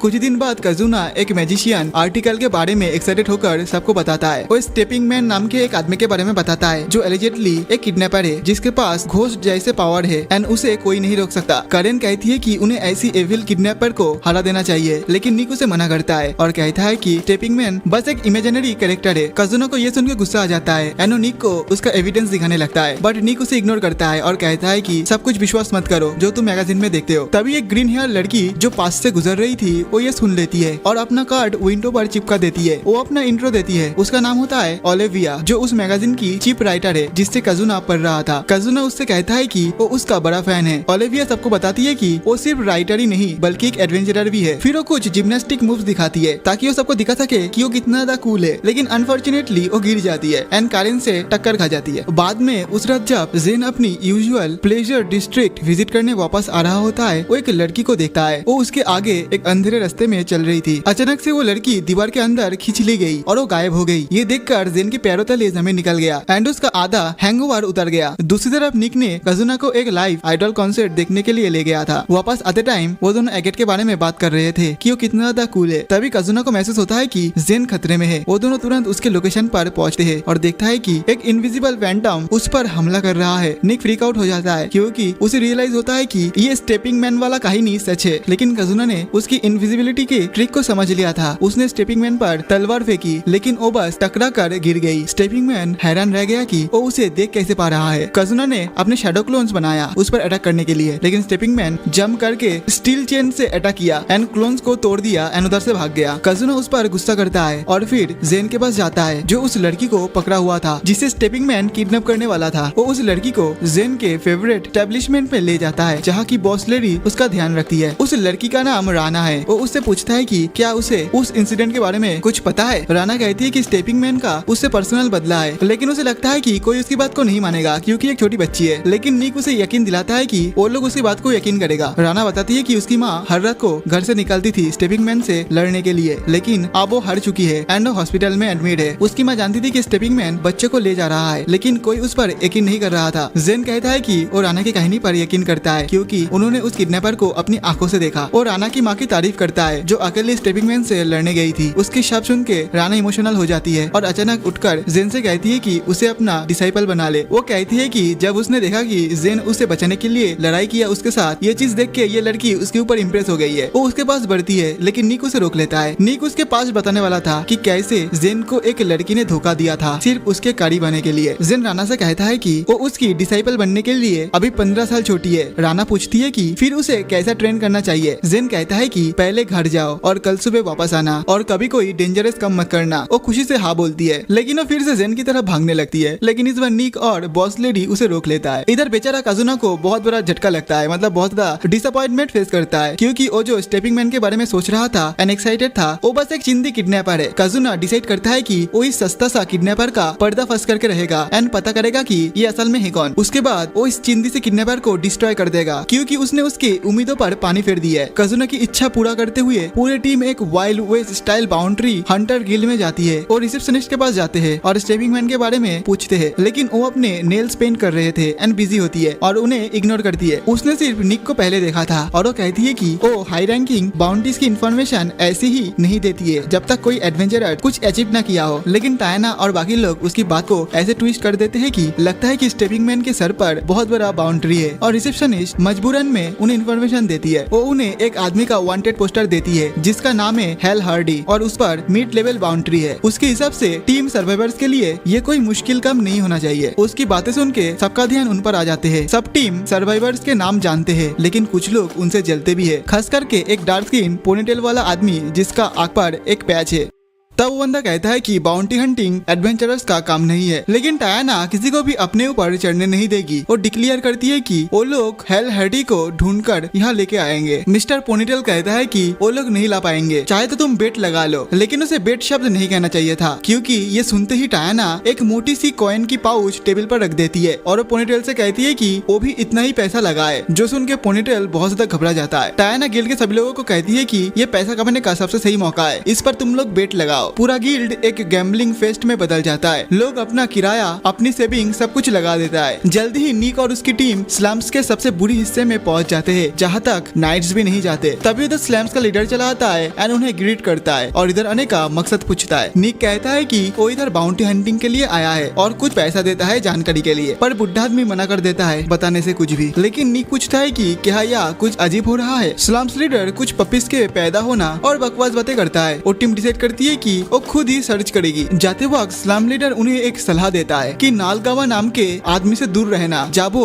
काम कर रहा हो। वो ज्यादा कुछ नहीं बताता, लेकिन कहता है कि नालगावा एक इम्पोर्टेंट आदमी है। जैसे जैसे वो लोग और अंदर जाते हैं, बदबू उन्हें परेशान करने लगती है, जिस वजह से करेन को घिन आती है। फिर उधर कुछ ठग आ जाते हैं जो उनसे टोल मांग रहा होते हैं। करेन और कजुना उनका काम तमाम कर देते हैं। निक उनके लीडर को पकड़ता है और हेल के बारे में पूछता है। तब गुंडा उनको लोकेशन बताता है और फिर कहता है कि कम से कम जानकारी देने के लिए पैसा दे दो। सब उसे इग्नोर कर देता है, लेकिन जेन उसके साथ थोड़ा सा इमोशनल हो जाता है और कहता है कि वो मरने वाला है। वो उसकी हालत डायग्नोस करता है और पूछता है कि क्या प्रॉब्लम है। थोड़ी कोशिश के बाद गुंडा कहता है कि उसे काफी दिनों से नींद नहीं आ रही है। वो चिल्लाता है और कहता है कि अजनबी लोग उसकी जिंदगी में दाखिल ना दे, क्योंकि वो लोग उसकी फीलिंग्स को नहीं समझते। कारेन कहती है कि वो समझते हैं। जेन उसे एक पाउच देता है जिसमें नींद लाने वाली दवाई होती है और कहता है कि ये उसकी जानकारी का पेमेंट है। गुंडा जेन को शुक्रिया कहता है और बताता है कि हेल बहुत ज्यादा तेज भागने वाला है, अगर उसने उन्हें देख लिया तो वो तुरंत भाग जाएगा। टीम उस एरिया में पहुंचते हैं जहाँ हेल छुपा है। जेन को बुरा लगता है कि लोग इतनी घटिया जगह में जी रहा है। कजुना हेल को देख लेती है जो अपनी गर्लफ्रेंड के साथ टाइम बिता रहा होता है। निक दरवाजा तोड़ देता है जिससे हेल और उसकी गर्लफ्रेंड दोनों घबरा जाता है। निक अनाउंस करता है कि वो उसकी बाउंटी कलेक्ट करने आया है। लड़की भाग जाती है डर के मारे और हेल सबको डिस्ट्रैक्ट करने की कोशिश करता है, जबकि वो विंडो से भागने की प्लानिंग करता है। लेकिन कजुमा पहले से ही विंडो पर होता है एंड उसे पकड़ लेता है। हेल को बांध दिया जाता है और उसे ले जाने लगता है। वेल तभी उनके सामने एक प्रीस्ट आता है। वो निक की टीम को रोकता है। वो पूछता है कि वो लोग उसके पेशेंट को कहाँ ले जा रहा है। हेल उस आदमी को डॉक्टर नालगावा बुलाता है। वो कठोर नजरे वाले प्रीस्ट एडवेंचरर को वार्न करता है कि किसी को भी उसकी पेशेंट से छेड़छाड़ का हक नहीं है। निक कहता है कि हेल के सर पर बहुत ज्यादा बाउंटी है, उसने कई क्राइम्स किया है। नालगावा हेल को बेवकूफ कहता है जिसने अपनी जिंदगी बर्बाद कर दी है और उसने हर टाइप के वो क्राइम किया है, बस एक को छोड़ के जो था मर्डर। वो कहता है कि वो सिर्फ डिजीज का इलाज कर सकता है लेकिन पापों का नहीं। वो निक से कहता है कि वो उसे ले जा सकता है, वो उसे रोकेगा नहीं, बस एक बार उसका इलाज करना चाहता है। वो निक कहता है कि उसकी पेशेंट को शायद फांसी चढ़ जाए तो उसके इलाज करना बेवकूफी होगी, लेकिन जेन उसे कहता है कि वो गलत है। वो कहता है कि एक प्रीस्ट का फर्ज है कि वो किसी का जान बचाने की कोशिश करे। तब नालगावा उसे पूछता है कि क्या वो भी एक प्रीस्ट है। जेन उसे करेक्ट करता है और कहता है कि वो दोनों पहले प्रीस्ट है। फिर जेन नालगावा से पूछता है कि वो ऐसी जगह पर क्यों है, जबकि जो प्रीस्ट येलो डीमन डिसीज का इलाज कर सकता है वो तो बहुत स्किल्ड होता है एंड इस टाइप की जगह पर वो भला क्यों आएगा। लेकिन नालगाबा कोई साफ जवाब नहीं देता। तभी काजुना उस टकले प्रिंस से पूछता है कि क्या उसने स्टेपिंग मैन के बारे में सुना है जो रात में लोगों को किडनैप करता है। वो कहता है कि नहीं सुना। ये सुन के हेल हंसने लगता है एंड कहता है कि इस जगह पे बहुत सारे किडनैपर से भरे पड़े हैं, अगर एक और न्यू आया है तो उससे क्या फर्क पड़ता है। लेकिन नालगाबा उसे कोऑपरेट करने के लिए कहता है। तो वो बताता है कि एक रिपोर्टर यहाँ अक्सर आती है और बच्चों को मिठाई देती है उनसे बात करने के लिए। उसके बाद निक और उसकी टीम हेल को बाउंड्री हंटर गिल पे ले जाता है। रिसेप्शनिस्ट इम्प्रेस्ड होती है कि उन्होंने सिर्फ एक ही दिन में उसे पकड़ लिया। टायना फिर मिस्टर पोनीटेल के पास जाती है और सारा का सारा पैसा ले लेती है जो बेटिंग से जमा हुआ था। वो कहने की कोशिश करता है कि कुछ पैसा तो उन लोगों का भी है जो उस पर बेट लगाया था, लेकिन टायना उसे इग्नोर करके सीधा रिसेप्शनिस्ट को पैसा दे देती है। टायना रिसेप्शनिस्ट से कहती है कि जितनी हो सके लीकर इस पैसे से खरीद लो और पूरे गिल को ट्रीट करो। सब लोग खुश हो जाते हैं एंड चिल्लाते हैं कि टायना जानती है कि कैसे पार्टी करते हैं। इधर मिस्टर पोनीटेल को समझ आ जाता है कि वो हर तरीके से हार चुका है। नेक्स्ट मॉर्निंग हैंगओवर में रिसेप्शनिस्ट उन्हें हेल को पकड़ने का रिवॉर्ड देती है और स्टेपिंग मैन के बारे में कुछ जानकारी दे देती है, लेकिन उसके बारे में सिर्फ कुछ बेकार और कंफ्यूजिंग बातें ही मिलते हैं, जैसे कि वो लोगों के गटर ठीक करता है वगैरह वगैरह। कोई भी रिलायबल इंफॉर्मेशन नहीं होती। रिसेप्शनिस्ट भी कह देती है कि इमेजिनरी घोस्ट की जगह किसी एक रियल इंसान को ढूंढो। निक कहता है कि वो एक्चुअली एक किडनैपर को ही ढूंढ रही है जो स्टेपिंग मैन के रूप में छुपा हुआ है। रिसेप्शनिस्ट कहती है कि उसे किडनैपर के बारे में कुछ नहीं पता, लेकिन एक लड़की है जो बच्चों को कैंडी देकर उनसे बात करती है और वो यही गिल्ड में है। वो रिपोर्टर और कोई नहीं, पहले मिल चुकी राइटर ओलिविया है जो अभी राना से बात कर रही होती है। निक और जेन इस बात को सुनकर हंसकर टाल देता है, लेकिन काजुना को कुछ अलग लगता है। वो थोड़ा सा क्यूरियस होता है। काजुना कहता है कि उसने किडनैपर का चेहरा नहीं देखा, लेकिन वो बहुत हल्की चाल से चलती थी और चेन का यूज करता था। कारेन कहता है कि जब ओलिविया उस पे गिर गई थी तो वो काफी भारी लग रही थी और शायद उसने चेन्स को अपने चारों तरफ लपेट के रखा हो। निक हंस के बात को टाल देता है, लेकिन तुरंत कारेन और काजुना से कहता है कि एग्जिट डोर को ब्लॉक कर दो, क्योंकि अब उसे शक हो गया है कि ओलिविया ही किडनैपर है। वो ओलिविया के पास जाता है और पूछता है कि वो बच्चों को कैंडी देने के बाद क्या करती है। ओलिविया थोड़ा सा कंफ्यूजिंग एक्टिंग करने लगती है, जबकि जेन बॉस लेडी और रेना को उधर से ले जाता है। उसके बाद निक फिर उससे पूछता है कि क्या उसका काम बहुत ज्यादा घूमना है। वो हाँ कहती है। फिर पूछता है कि क्या तुम्हारा काम छत से छत पे कूदना भी होती है। ओलिविया एक्टिंग करती है कि उसे कुछ समझ नहीं आ रही है, लेकिन जब निक पूछता है कि तुम बच्चों को क्यों ले जाते हो और तुम्हारी असली पहचान क्या है, तब उसे पता चल जाता है कि वो चारों ओर से घिर चुकी है। तभी वो टेबल को लात मारकर उसे दो टुकड़ों में तोड़ देती है और निक के रिएक्ट करने से पहले ही वो छत पर चढ़ जाती है और छत में छेद करके भाग जाती है। उसके बाद सब लोग जेन के फेवरेट एस्टेब्लिशमेंट में चिल कर रहा होता है और डिस्कस करता है कि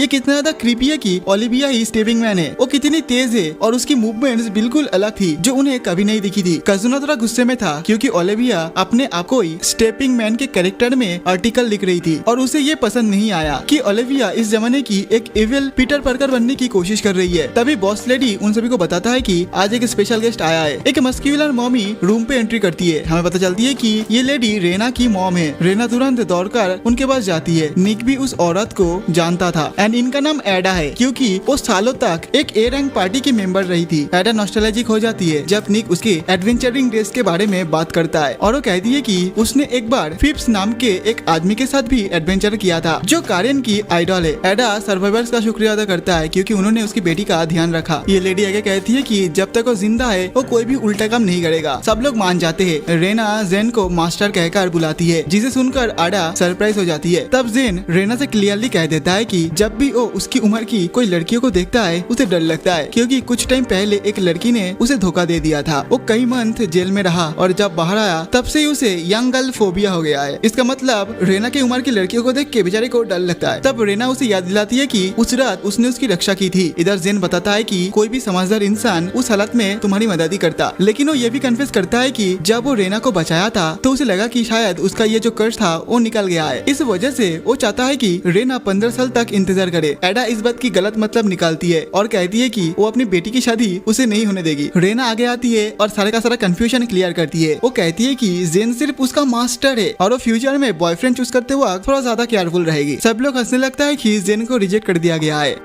थोड़ी फ्रेंडली मस्ती के बाद आडा सब कुछ जान जाती है। वो एक बार फिर सबका शुक्रिया करती है कि उन्होंने उसकी बेटी की जान बचाई। वो आगे कहती है कि अब स्टेपिंग मैन का पीछा छोड़ देना चाहिए। आडा कहती है कि स्टेपिंग मैन जो कि शायद वो रिपोर्टर लड़की है, वो लड़की बहुत ज्यादा पावरफुल है। निक मान जाता है लेकिन कहता है कि वो उसे ऐसे ही लोगों को किडनैप करने नहीं देगा। वो आडा से कहता है कि उसके पास ये अधिकार नहीं है कि वो उन्हें रोके, क्योंकि जिनके सर पर बाउंटी है उन्हें टारगेट करना उनका हक है। आडा भी यही जानती है और असल में उसने ही स्टेपिंग मैन पर बाउंटी रखवाई थी ताकि एडवेंचर एडवेंचरर्स उससे लड़ने आए, लेकिन अब वो ओलिविया का पीछा छोड़ने का प्लान बना रही है और सोचता है कि ये काम नाइट को दे देना चाहिए। तभी निक उसके सामने झुक जाता है और उससे पूछता है कि वो उन्हें बताए कि वो लोग कैसे स्ट्रॉन्ग बन सकता है उस लड़की मतलब ओलिविया को हराने के लिए। वो अगले पल हमें दिखाया जाता है कि अडा साहब को एक मशरूम का सूप पीने को देती है जो काफी टेस्टी होता है, लेकिन निक को समझ नहीं आता है कि इसका पर्पस क्या है। अडा उसे बताती है कि इस सूप में मैजिक मशरूम है जो उनके छिपे हुए मैजिक पोटेंशियल को एक्टिव करेंगे। वो जानती है कि स्टेपिंग मैन से लड़ने के लिए काफी सारे एजाइल मूवमेंट चाहिए, इस वजह से वो मानती है कि मैजिक का सही इस्तेमाल करने से ही वो लोग जीत सकते हैं। निक कहता है कि उसे मैजिक में कॉन्फिडेंस नहीं है और टायना कहती है कि वो मिली रेंज में मैजिक नहीं चला सकती है। इधर जेन भी वही बात कहता है। करेन कहती है कि वो ट्राई करेगी, लेकिन उसे कॉम्प्लेक्स चीजें समझना मुश्किल लगता है। एडा उनका मजाक उड़ाती है और कहती है कि ये सर्वाइवर्स कितनी जल्दी गिव अप कर देती है। फिर वो एक मैजिक लाइटर करेन को देती है और कहती है कि बर्न शॉप चैंट करते हुए अपना मैजिक उसमें डालो। करेन कोशिश तो करती है लेकिन वो कंसंट्रेट नहीं कर पाती है और गिव अप कर देती है। उसके बाद आडा लाइटर निक को दे देती है जो अभी भी अनश्योर है कि क्या वो यूज कर पाएगा या नहीं, लेकिन फिर भी वो अपनी पहली कोशिश से ही एक छोटी सी आग जला लेता है। उसके दोस्तों को बहुत हैरानी होती है और निक खुद भी चौंक जाता है, लेकिन वो कहता है कि इतनी सी आग स्टेपिंग मैन को हराने में काम नहीं आएगी। एडा उसे बताती है कि वो सिर्फ उसकी मैजिक पोटेंशियल टेस्ट कर रही थी, ना कि उसे फायर मैजिक यूज करने को कह रही थी। फिर वो उसी लाइटर से एक बड़ी फ्लेम निकालती है और निक से कहती है कि अगर वो लगातार प्रैक्टिस करे तो वो भी ऐसा कर पाएगा। उसके बाद इनका ट्रेनिंग स्टार्ट हो जाता है जिधर निक एक रोप पर चल रहा होता है और इधर आडा उसे बताती है कि स्टेपिंग मैन दो मेन एन्चेंटमेंट स्पेल का यूज करता है, लाइट बॉडी और हैवी बॉडी। क्योंकि निक क्लोज कॉम्बैट में लड़ता है, आडा चाहती थी कि वो लाइट बॉडी का यूज कर सके एंड इस टेक्निक को वो सीखे। वो उसे कहती है कि रस्सी पर 10 बार जंप करे। निक सोचता है कि ये तो बहुत ज्यादा इजी काम होगा और जंप करना शुरू कर देता है। हर बार वो परफेक्ट लैंड करता है बिना किसी गलती के। सब लोग सोचने लगता है कि वो आराम से कर लेगा, लेकिन 9th जंप पर वो गलती कर देता है और जोर से जमीन पर गिर जाता है। एक रात एक लड़की ब्रेड खरीदने के बाद अपना घर जा रही होती है, तभी स्टेपिंग मैन अचानक से उधर चला आता है और उसे उठाकर उधर से ले जाने लगता है। लकीली उधर कजुना तुरंत पहुंच जाता है और स्टेपिंग मैन को एक किक मार कर हटा देता है, जबकि करेन उस लड़की को सुरक्षित पकड़ लेता है। बाकी टीम स्टेपिंग मैन को घेर लेती है और कहती है कि अब उसका खेल खत्म हो गया है, लेकिन निक अब भी कंफर्म करना चाहता है कि क्या स्टेपिंग मैन ही ओलिविया है, लेकिन उसे कोई जवाब नहीं मिलता।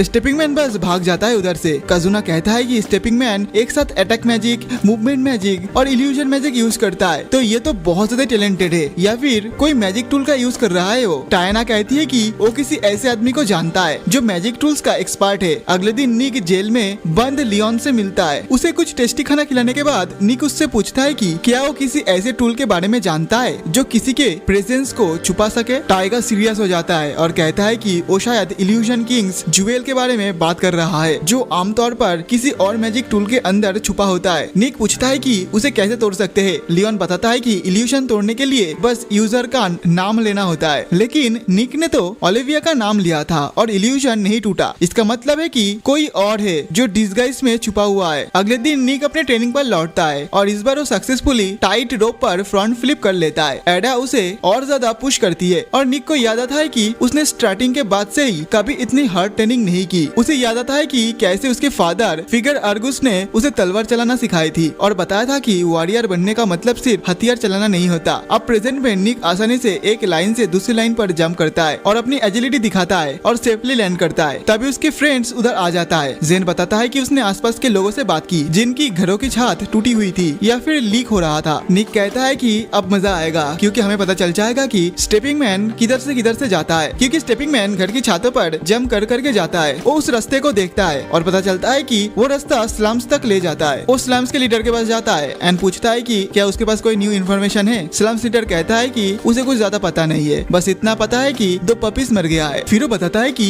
एक लड़की जो स्लम्स की रहने वाली थी उसकी लाश रिसेंटली कॉमन बरियल ग्राउंड्स ले जाई गई, लेकिन किसी को नहीं पता कि उसके साथ क्या हुआ था और स्लम लीडर उसकी चेहरा भी याद नहीं कर पाता। जब सर्वाइवर पार्टी स्लम से लौट रही होती है तब एक गहरी मिस्ट उन्हें घेर लेती है। कजुना को महसूस होता है कि कोई उनके पास आ रहा है, मतलब उनका पीछा कर रहा है। वो अपने दोस्तों को टेलीपैथी के जरिए वार्निंग देता है और तभी अचानक से ओलिविया पास के एक पेड़ से उन लोगों के ऊपर हमला कर देता है। वो निक पर कुछ कुंफू मूव से हमला करती है, लेकिन निक अपनी लाइट बॉडी मैजिक का यूज करके उसके ऊपर कूद जाता है और उसके अटैक से बच जाता है। ये देखकर ओलिविया उस पर इल्जाम लगाती है कि वही स्टेपिंग मैन है। निक जवाब देता है कि असली में तो तुम स्टेपिंग मैन हो, मैं नहीं। ओलिविया फिर से अटैक करती है और जब निक उसके वार से बच जाता है तो पीछे का जो रेलिंग था वो भाई एकदम चकनाचूर चूर हो जाता है। कजुना अपने क्लोन्स के साथ फाइट में शामिल होता है, लेकिन सरप्राइजिंगली ओलिविया भी क्लोन मैजिक का यूज कर सकती है और तुरंत कजुना का क्लोन्स को हरा देती है। सब लोग हैरान रह जाते हैं, लेकिन निको लियोन की शब्दों की याद आती है और पूरे कॉन्फिडेंट के साथ ओलिविया से पूछता है कि क्या तुम असली ओलिविया हो। ये सुनते ही ओलिविया एक बार फिर से पागलों की तरह बिहेव करने लगती है। वो कहती है कि भले ही उस पर स्टेपिंग मैन होने का इल्जाम लगाया गया हो, वो इसे अपने खिलाफ नहीं लेगी। इधर उसकी बात को सुन के निक कंफ्यूज हो जाता है और कहता है कि उन्हें बैठकर आराम से बात करना चाहिए। ओलिविया फिर बताती है कि वो एक स्टेपिंग मैन है, लेकिन वो वाला स्टेपिंग मैन नहीं है जो किडनैप करता है। वो कहती है कि पहले स्टेपिंग मैन का टाइटल उन सभी लोगों के लिए था जो छतों पर उछल कूद करते थे, लेकिन आप कोई इसका गलत फायदा उठा रहे हैं। निक बोलता है कि अगर उसने बाउंटी हंटर गिल्ड में पहले ये सब कुछ बता दिया होता तो सब कुछ कितना आसानी से हो जाता, लेकिन ओलिविया को उसकी परवाह नहीं है। इधर वो अपनी शक्ति से टूटी हुई रेलिंग को ठीक कर देती है और तभी निक अचानक से उससे उसके क्लोन के स्किल के बारे में पूछता है। ओलिविया कजुना को धमकाने की कोशिश करती है कि वो उसकी एंशिएंट मैजिक का राज खोल देगी, लेकिन कजुना भी कहता है कि वो भी उसकी राज खोल देगा। आखिर में दोनों कॉम्प्रोमाइज कर लेते हैं और एक साथ मिलकर स्टेपिंग मैन को पकड़ने का फैसला करते हैं। वो बुडियल हाउस जाते हैं जहाँ स्लैम की लड़की की डेड बॉडी रखी होती है। कॉफिन खोलने पर कुछ अजीब नहीं दिखता, लेकिन ओलिविया सबसे कहती है कि लड़की के फेशियल फीचर को डिटेल्स में डिस्क्राइब करे। कोई भी उस लड़की के चेहरे को याद नहीं कर पा रहा था। तब ओलिविया बताती है कि किसी चीज ने उनकी सेंस और एबिलिटी पर असर डाला है। वो लड़की की बॉडी को घुमाती है और एक छोटी सी लाल जेमस्टोन उसकी बॉडी से गिरती है। जेन उसे उठाता है और ओलिविया कहती है कि शायद ये इल्यूजन किंग्स ज्वेल का फ्रेगमेंट है। सब सोचने लगता है कि किसी ने इस लड़की की पहचान छुपाने के लिए इतनी कोशिश क्यों की। ओलिविया पत्थर को क्रश कर देती है ताकि उसकी इफेक्ट खत्म हो जाए। तभी वो लोग देखता है कि लड़की के हाथ पर एक पुराना बर्न मार्क है और उसकी गर्दन के नीचे एक तिल भी है। जेन उसकी आंखों को इंस्पेक्ट करता है और उसे पता चलता है कि उसमें येलो डीमन डिसीज की ट्रीटमेंट का इफेक्ट है। बाद में जब वो उस लड़की के बारे में जानकारी ढूंढते हैं तो पता चलता है कि वो एक ब्लैक स्मिथ की बेटी थी और 1 महीने से गायब थी। वो डिसाइड करते हैं कि उसकी बॉडी उसके माँ बाप को वापस कर देना चाहिए। जेन कहता है कि उसके बाद वो उसका अंतिम संस्कार कर सकते हैं। निक फिर जेन से पूछता है कि क्या उसने स्टेपिंग मैन की असली पहचान जान ली है। तब जेन कहता है कि हाँ, और अब हमें किसी भी हालत में उसे रोकना होगा। अगले दिन स्टेपिंग मैन अपनी चेन की मदद से सिटी में इधर से उधर जा रहा था, लेकिन तभी निक पीछे से उसे लात मार के नीचे गिरा देता है। वो दोनों एक बिल्डिंग के छत पर गिरते हैं और स्टेपिंग मैन निक से कहता है कि उसका लाइट बॉडी अभी भी कमजोर है, लेकिन उसका मार्शल आर्ट्स काफी अच्छा है। निक उससे पूछता है कि वो बार बार एक जैसा क्राइम क्यों करता है, क्या उसे ओवर कॉन्फिडेंस है या फिर वो चाहता है कि उसे पकड़ लिया जाए। स्टेपिंग मैन निक पर अटैक कर देता है, लेकिन निक आसानी से उसकी वार से बच जाता है। फिर निक उस पर हमला करता है और जोर से चिल्लाकर कहता है कि उसने समझ लिया है कि स्टेपिंग मैन लोगों को क्यों किडनैप करता है और उनकी लाशें स्लैम्स में क्यों मिलती है। दोनों के बीच जोर का मुकाबला होता है। तब स्टेपिंग मैन कहता है कि निक अभी तक सबसे इम्पोर्टेंट बात समझ नहीं पाया है। तब निक कहता है कि नहीं, तुम गलत हो। वो कहता है कि उसे हमेशा से ये अजीब लगता था कि एक स्किल हीलर जिसका नाम नालगावा वो स्लैम्स में रहकर काम क्यों कर रहा है और वही से रिसर्च पेपर क्यों पब्लिश करता है। जैसे ही वो नालगावा का नाम लेता है वैसे ही इल्यूशन मैजिक टूट जाता है और हमें पता चल जाता है कि स्टेपिंग मैन और कोई नहीं, वो है नालगावा। नालगावा निक को उसकी समझ पर बधाई देता है। निक कहता है कि जो लाश उन्होंने पहले पाई थी उसमें येलो डीमन डिजीज थी। निक सोचता है कि जब ये बीमारी इतना ज्यादा जानलेवा है और जल्दी जल्दी फैलता है तो ये सिर्फ स्लम्स तक ही क्यों सीमित है, मेन सिटी में क्यों नहीं फैल रही। इसका मतलब है कि इसमें कोई ह्यूमन फैक्टर जरूर है, जैसे कि जेन ने उसे पहले बताया था। निक अब जानता है कि नालगावा लोगों को किडनैप इसलिए करता है कि ताकि येलो डीमन डिसीज का इलाज ढूंढने के लिए ज्यादा से ज्यादा टेस्ट सब्जेक्ट हो उसके पास। नालगावा कहता है कि अब उनके बीच और कुछ बात नहीं बची। निक उस पर हमला करता है। नालगावा उसके अटैक को ब्लॉक करता है, लेकिन तभी निक ऊपर उछलकर एक पावरफुल किक उस पर मारता है। नालगावा कहता है कि छत इस प्रेशर को नहीं झेल पाएगा, लेकिन निक ने तो यही प्लान किया था। छत टूट जाती है और दोनों नीचे गिर जाता है। नीचे पहुंचकर नालगावा देखता है कि निक की पूरी टीम उस घर में आ चुकी है। जेन आगे आकर उससे पूछता है कि नालगावा ये सब क्यों कर रहा है। नालगावा बताता है कि उसकी बेटी येलो डीमन डिसीज से मर गई थी। जेन कहता है कि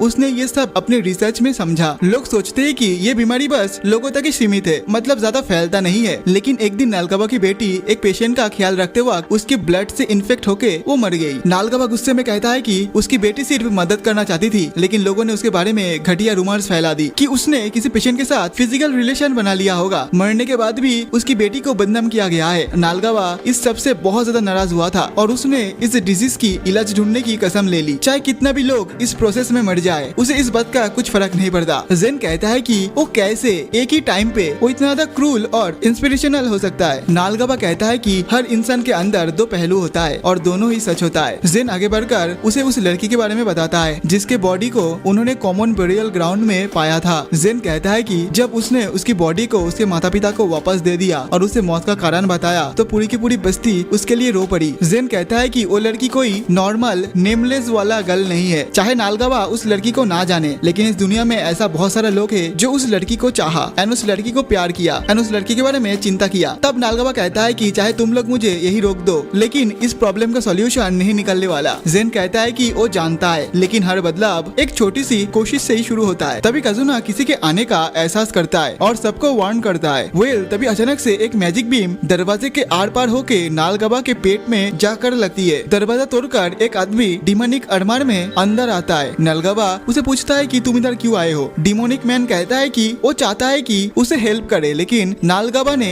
अब बहुत ज्यादा ही बोल दिया है, इसलिए अब उसे चुप कराना पड़ेगा हमेशा हमेशा के लिए। जेन नालगावा को हिल करने की कोशिश करता है, लेकिन डिमोनिक आदमी उसे मारकर दूर गिरा देता है और कहता है कि अपने मैजिक को बचा के रखो, क्योंकि अब वो और उसकी टीम को वो मारने वाला है। कारेन और टायाना दोनों ice magic and fire magic से उस पर हमला करती है, लेकिन ये बंदा वो दोनों को आसानी से डॉज करता है और फिर उन्हें भी जोर से मार के दूर गिरा देता है। इस मौका का फायदा उठाकर जेन नालगावा को हील करता है। नालगावा कहता है कि वो अपना वक्त बर्बाद कर रहा है। वो कहता है कि जेन गलत काम कर रहा है, जबकि उसके साथियों को मदद की जरूरत है, तब वो उसे मदद कर रहा है, जबकि मदद उसके दोस्तों को चाहिए। नालगावा कहता है कि जेन की ये दया असल में एक तरह का स्वार्थ है और ये सबको मरवा देगा। जेन ये सुनकर हिल जाता है। निक उसे रिक्वेस्ट करता है कि वो उसके साथ मार्च हो जाए, क्योंकि अब दूसरे सब गिर चुका है, लेकिन इधर जेन फैसला नहीं कर पाता और इसी दौरान ये डिमोनिक आदमी निक को भी जोर से मार देता है। इधर जेन पैनिक कर जाता है। वो समझ नहीं पा रहा था कि वो क्या करे। तभी उसके दिमाग में टेलीपैथिक मैसेज आता है ओलिविया का, जो कहती है कि वो थोड़ा सा टाइम ले ले और वो उसके लिए मौका बनाएगी ताकि जेन फैसला ले सके। अचानक ओलिविया छत से नीचे आती है और ये डिमोनिक आदमी को किक मारकर दूर गिरा देती है। वो उस आदमी को मैजिक टूल्स का चोर, अजीब रिचुअल्स करने वाला, ये सब कहकर पुकारती है। ओलिविया इस आदमी को व्हाइट मास्क के नाम से जानती है, लेकिन वो नहीं जानती कि ओलिविया कौन है। ओलिविया डिटेल में अपने बारे में बताती है। तब व्हाइट मास्क कहता है कि उसका ये ज्यादा ज्ञान ही उसकी मौत का कारण बनेगा। वो ओलिविया पर वार करता है, लेकिन ओलिविया उसकी तलवार को हाथों से रोक लेती है और फिर तेज रफ्तार से उसके पीछे अटैक करती है। व्हाइट मास्क कुछ समझ नहीं पाता और तब तक ओलिविया उस पर बार बार अटैक करती है और उसका मास्क क्रैक कर देती है, लेकिन मास्क बार बार खुद को रिजेनरेट कर रहा होता है। ओलिविया समझ जाती है कि ये मास्क एक प्राचीन सभ्यता की रेलिक है और उसका अटैक इसका कुछ नहीं बिगाड़ पा रहा है। इस बीच निक और जेन फाइनली एंशिएंट फ्यूजन मैजिक से एक हो जाते हैं। व्हाइट मास्क हैरान हो जाता है एंशिएंट मैजिक का यूज देखकर और वो सोचता है कि क्या ये वही सेक्रेट ब्लेड यूज कर रहे हैं जो पिछले लड़ाई में इस्तेमाल नहीं हुआ था। इधर जेन एंड निक जानता है कि व्हाइट मास्क भी कुछ सिमिलर पावर का यूज कर रहा है और वो दोनों डिसाइड करता है कि अब उसे दिखाना पड़ेगा। व्हाइट मास्क अपनी स्पेशल पावर का यूज करते हुए भागती हुई ओलिविया को एक रेड स्पेयर में ट्रैप कर लेता है। वो उसे जमीन पर गिरा देता है और ओलिविया उधर से उठ भी नहीं पा रही होती है। व्हाइट मास्क बताता है कि ये रेड स्पेयर में ग्रेविटी, टेम्परेचर और एयर प्रेशर सब कुछ बढ़ जाता है। एक नॉर्मल इंसान उसमें ज्यादा देर तक जिंदा नहीं रह सकता। इधर ओलिविया का हालत बहुत ज्यादा खराब हो चुकी थी। वो बस उसे गाली दे सकती थी, इससे ज्यादा और कुछ नहीं। जेन उसकी मदद करना चाहता था, लेकिन कजुना उसे रोकती है। कहती है कि अगर वो करेगा तो वो खुद भी उस स्पेयर में फंस जाएगा। तभी व्हाइट मास्क उन पर अटैक करता है और जेन मुश्किल से उस अटैक को रोकता है। फिर वो अपनी सुपीरियर मोबिलिटी का यूज करके व्हाइट मास्क पर अटैक कर देता है। व्हाइट मास्क उसके तेज अटैक से मुश्किल में आ जाता है। वो हैरान रह जाता है कि जब वो देखता है कि जेन हवा में इनविजिबल फुट होल्स को बनाकर डायरेक्शन बदल रहा है। इस वजह से व्हाइट मास्क का कनेक्शन रेड स्पेयर से हट जाता है और उस मौका का फायदा उठा के ओलिविया उड़ जाती है, क्योंकि स्पेयर की शक्ति बहुत ज्यादा कम हो चुकी है। इधर ओलिविया अपने मैजिक का यूज करके रेड स्पेयर को तोड़ देती है और फिर एक भारी सी पॉट व्हाइट मास्क पर फेंक देती है। व्हाइट मास्क उससे बच जाता है, लेकिन फिर वो जेन की तरफ अटैक करता है। वो हिट लैंड करता है, लेकिन ये तो वही था जो जेन चाहता था। अचानक से कजुना का cross shaped spell white mask के मुंह पर आकर सीधा लगता है। सबको लगता है कि लड़ाई खत्म हो गई है, लेकिन व्हाइट मास्क अपने मास्क से उस वेपन को हटा देता है। उसके बाद वो ऑटोमेटिक हिल हो जाता है। व्हाइट मास्क मानता है कि उन सब की ताकत उसके अनुमान से ज्यादा थी, इसीलिए अभी उसे खतरा महसूस हो रहा है, जिस वजह से वो एक बड़ा धमाका के साथ उधर से भाग जाता है। बिल्डिंग बिल्कुल टूट गई थी, लेकिन खुशी की बात यह थी कि सब लोग सुरक्षित थे। लेकिन इधर नालगावा को चोट लग गया था। जेन और करेन उसे बचाने के लिए दौड़ पड़ता है। ओलिविया उन्हें रोकता है। नालगावा जेन से कहता है कि दूर रहो, बिकॉज अब देर हो चुकी है, क्योंकि उसको भी येलो डिमन डिसीज हो चुकी है। नालगावा सबको कहता है कि उसे छोड़कर सब लोग इस बिल्डिंग बिल्डिंग से निकल जाए क्योंकि ये बिल्डिंग कभी भी गिर सकता है। जेन ने उस पर एक पेन नंबनिंग स्पेल का यूज कर दिया जिससे उसका दर्द कम हो जाए। इधर बिल्डिंग गिरता जा रहा था। नालगवा उन सबको बोला कि मैं जब अपनी बेटी से हेवन में मिलूंगी तो मैं उसे ये कहानी जरूर सुनाऊंगी कि कैसे उसने एडवेंचरर्स के साथ लड़ाई की। जेन और उसकी टीम उधर से भाग जाता है क्योंकि कुछ ही देर में ये बिल्डिंग पूरा टूट बिखर के एक कचरे का ढेर बन जाता है। सब लोग नालगवा की मौत का शोक मनाती है। करेन निक से कहती है कि इतना उदास मत हो क्योंकि आखिर में उसने एक बुरा आदमी की आत्मा को शांति दी। ये सुनकर निक और भी ज्यादा इमोशनल हो जाता है और फिर से रो पड़ता है। स्टेपिंग मैन का तो क्या इधर ही खत्म हो गया, लेकिन ओलिविया कहती है कि अभी वो लोग आराम नहीं कर सकते। व्हाइट मास्क अभी भी जिंदा है और कुछ भी कर सकता है और ये भी हो सकता है कि व्हाइट मास्क के पीछे और भी ज्यादा शक्तिशाली लोग पड़े हो जो उसे कंट्रोल करते हैं। अगर उसके मास्टर ने उसे फॉरबिडन वेपन का यूज करने का परमिशन दे दी तो सिचुएशन बहुत ज्यादा खराब हो जाएगी। सब कुछ साइड में रखकर निक ओलिविया से पूछता है कि वो असल में है कौन, क्योंकि वो एक नॉर्मल रिपोर्टर से काफी ज्यादा ताकतवर और इंटेलिजेंट है। बाकी सब भी उसे कहता है कि अब वो अपनी असली पहचान बताए क्योंकि अब वो सब एक ही टीम के साथ है। ओलिविया काजुना के पास जाती है और पूछती है कि क्या वो स्वॉर्ड ऑफ बोन्स है। काजुना हाँ में सर हिलाता है। तब ओलिविया अपनी पहचान बताती है। वो एक elemental class anti demon god combat training program, बाप रे क्या नाम है इसका, जिसे स्वॉर्ड ऑफ वार्ड भी कहा जाता है। व्हाइट मास्क के साथ बैटल करने के बाद सब सर्वाइवर अपने रूम में लौट जाते हैं और थोड़ा टाइम आराम करते हैं अपने इंजरीज को हील करने के लिए। काजुना थोड़ा परेशान होता है कि सब लोग बस कुछ नहीं होने पर भी इतना अजीब बिहेव कर रहा है। तब अचानक से निक अपने बेड से उठता है और एक ड्रॉयर से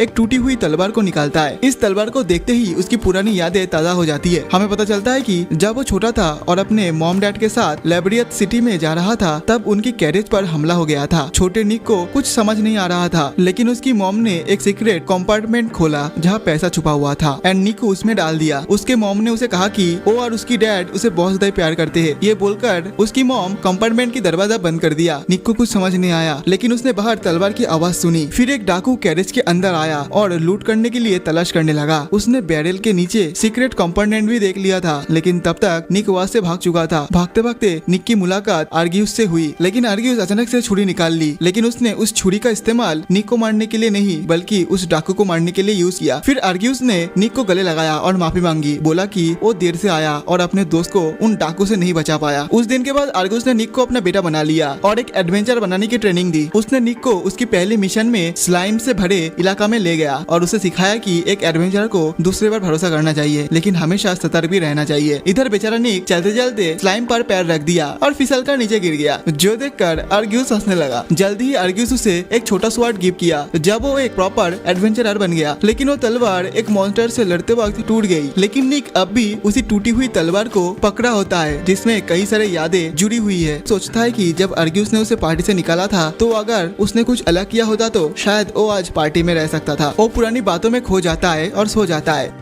बारिश शुरू होने पर उसकी आंखें खुलती है। थोड़ी देर बाद निक उठता है और अपने बिस्तर पर बैठ जाता है। तभी उसे एक जानी पहचानी आवाज सुनाई देती है। वो विंडो के पास जाता है और सड़क पर एगेट को देखकर हैरान रह जाता है। वो खुद से गाना गा रही होती है। इधर एगेट को चिंता होती है क्योंकि लगता है बारिश रुकने नहीं वाली है। तभी निक उधर चला आता है उस अम्ब्रेला को लेकर जो एगेट ने उसे दिया था पहली मुलाकात में। वो उसका शुक्रिया करती है और पूछती है कि उसका नाम क्या है, क्योंकि उसने कभी भी उसका नाम नहीं पूछा था। निक कहता है कि वो एक स्ट्रेट डॉग है एंड ये नाम एगेट ने उसे दी थी जब पहली बार उससे मुलाकात हुई थी। निक आगे कहता है कि वो आइडल्स को पसंद करता है। एगेट ये सब कुछ सुन के बस मुस्कुराती है। फिर वो दोनों बात करते हैं कि कैसे जब वो दोनों पहली बार मिले थे तब भी बारिश हो रही थी और एगेट धीरे से कहती है कि उस दिन की वजह से वो भी बची थी। वो दोनों बातें करते रहते हैं, लेकिन इधर निक की हाथ अम्ब्रेला की वजह से थक गया था। लेकिन इधर एगेट कहती है कि जब तक ना बारिश रुक जाए वो इस अम्ब्रेला को पकड़े रहे। वेल इधर बारिश और भी ज्यादा तेज हो जाती है। वेल तभी दूसरी ओर हमें पता चलता है कि जेन स्लम्स में नालगवा का क्लिनिक चला रहा होता है और नालगवा के जो पेशेंट है ना उधर आता है एंड उसका ट्रीटमेंट करता है। उसे लगता है कि स्लम्स के लोग नालगवा की बहुत ज्यादा इज्जत करते थे, इसका मतलब वो एक अच्छा डॉक्टर था। जेन को लगता है कि वो नालगवा की जगह लेने की कोशिश कर रहा है ताकि उसका शोक मना सके। एक और जगह टायाना नींद से जाती है और चांद को देखती है। सोचती है कि जिंदगी कुछ ज्यादा ही बोरिंग हो गई है। उसे अपनी रूटीन लाइफ से थोड़ा अलग महसूस होता है, लेकिन वो फिर भी हॉर्स रेसिंग पे जाके गैम्बलिंग करती है ताकि सब कुछ वैसे ही रहे। चाहे अब कोई उसे दुख देना या धोखा देने वाला नहीं है, लेकिन चाहे वो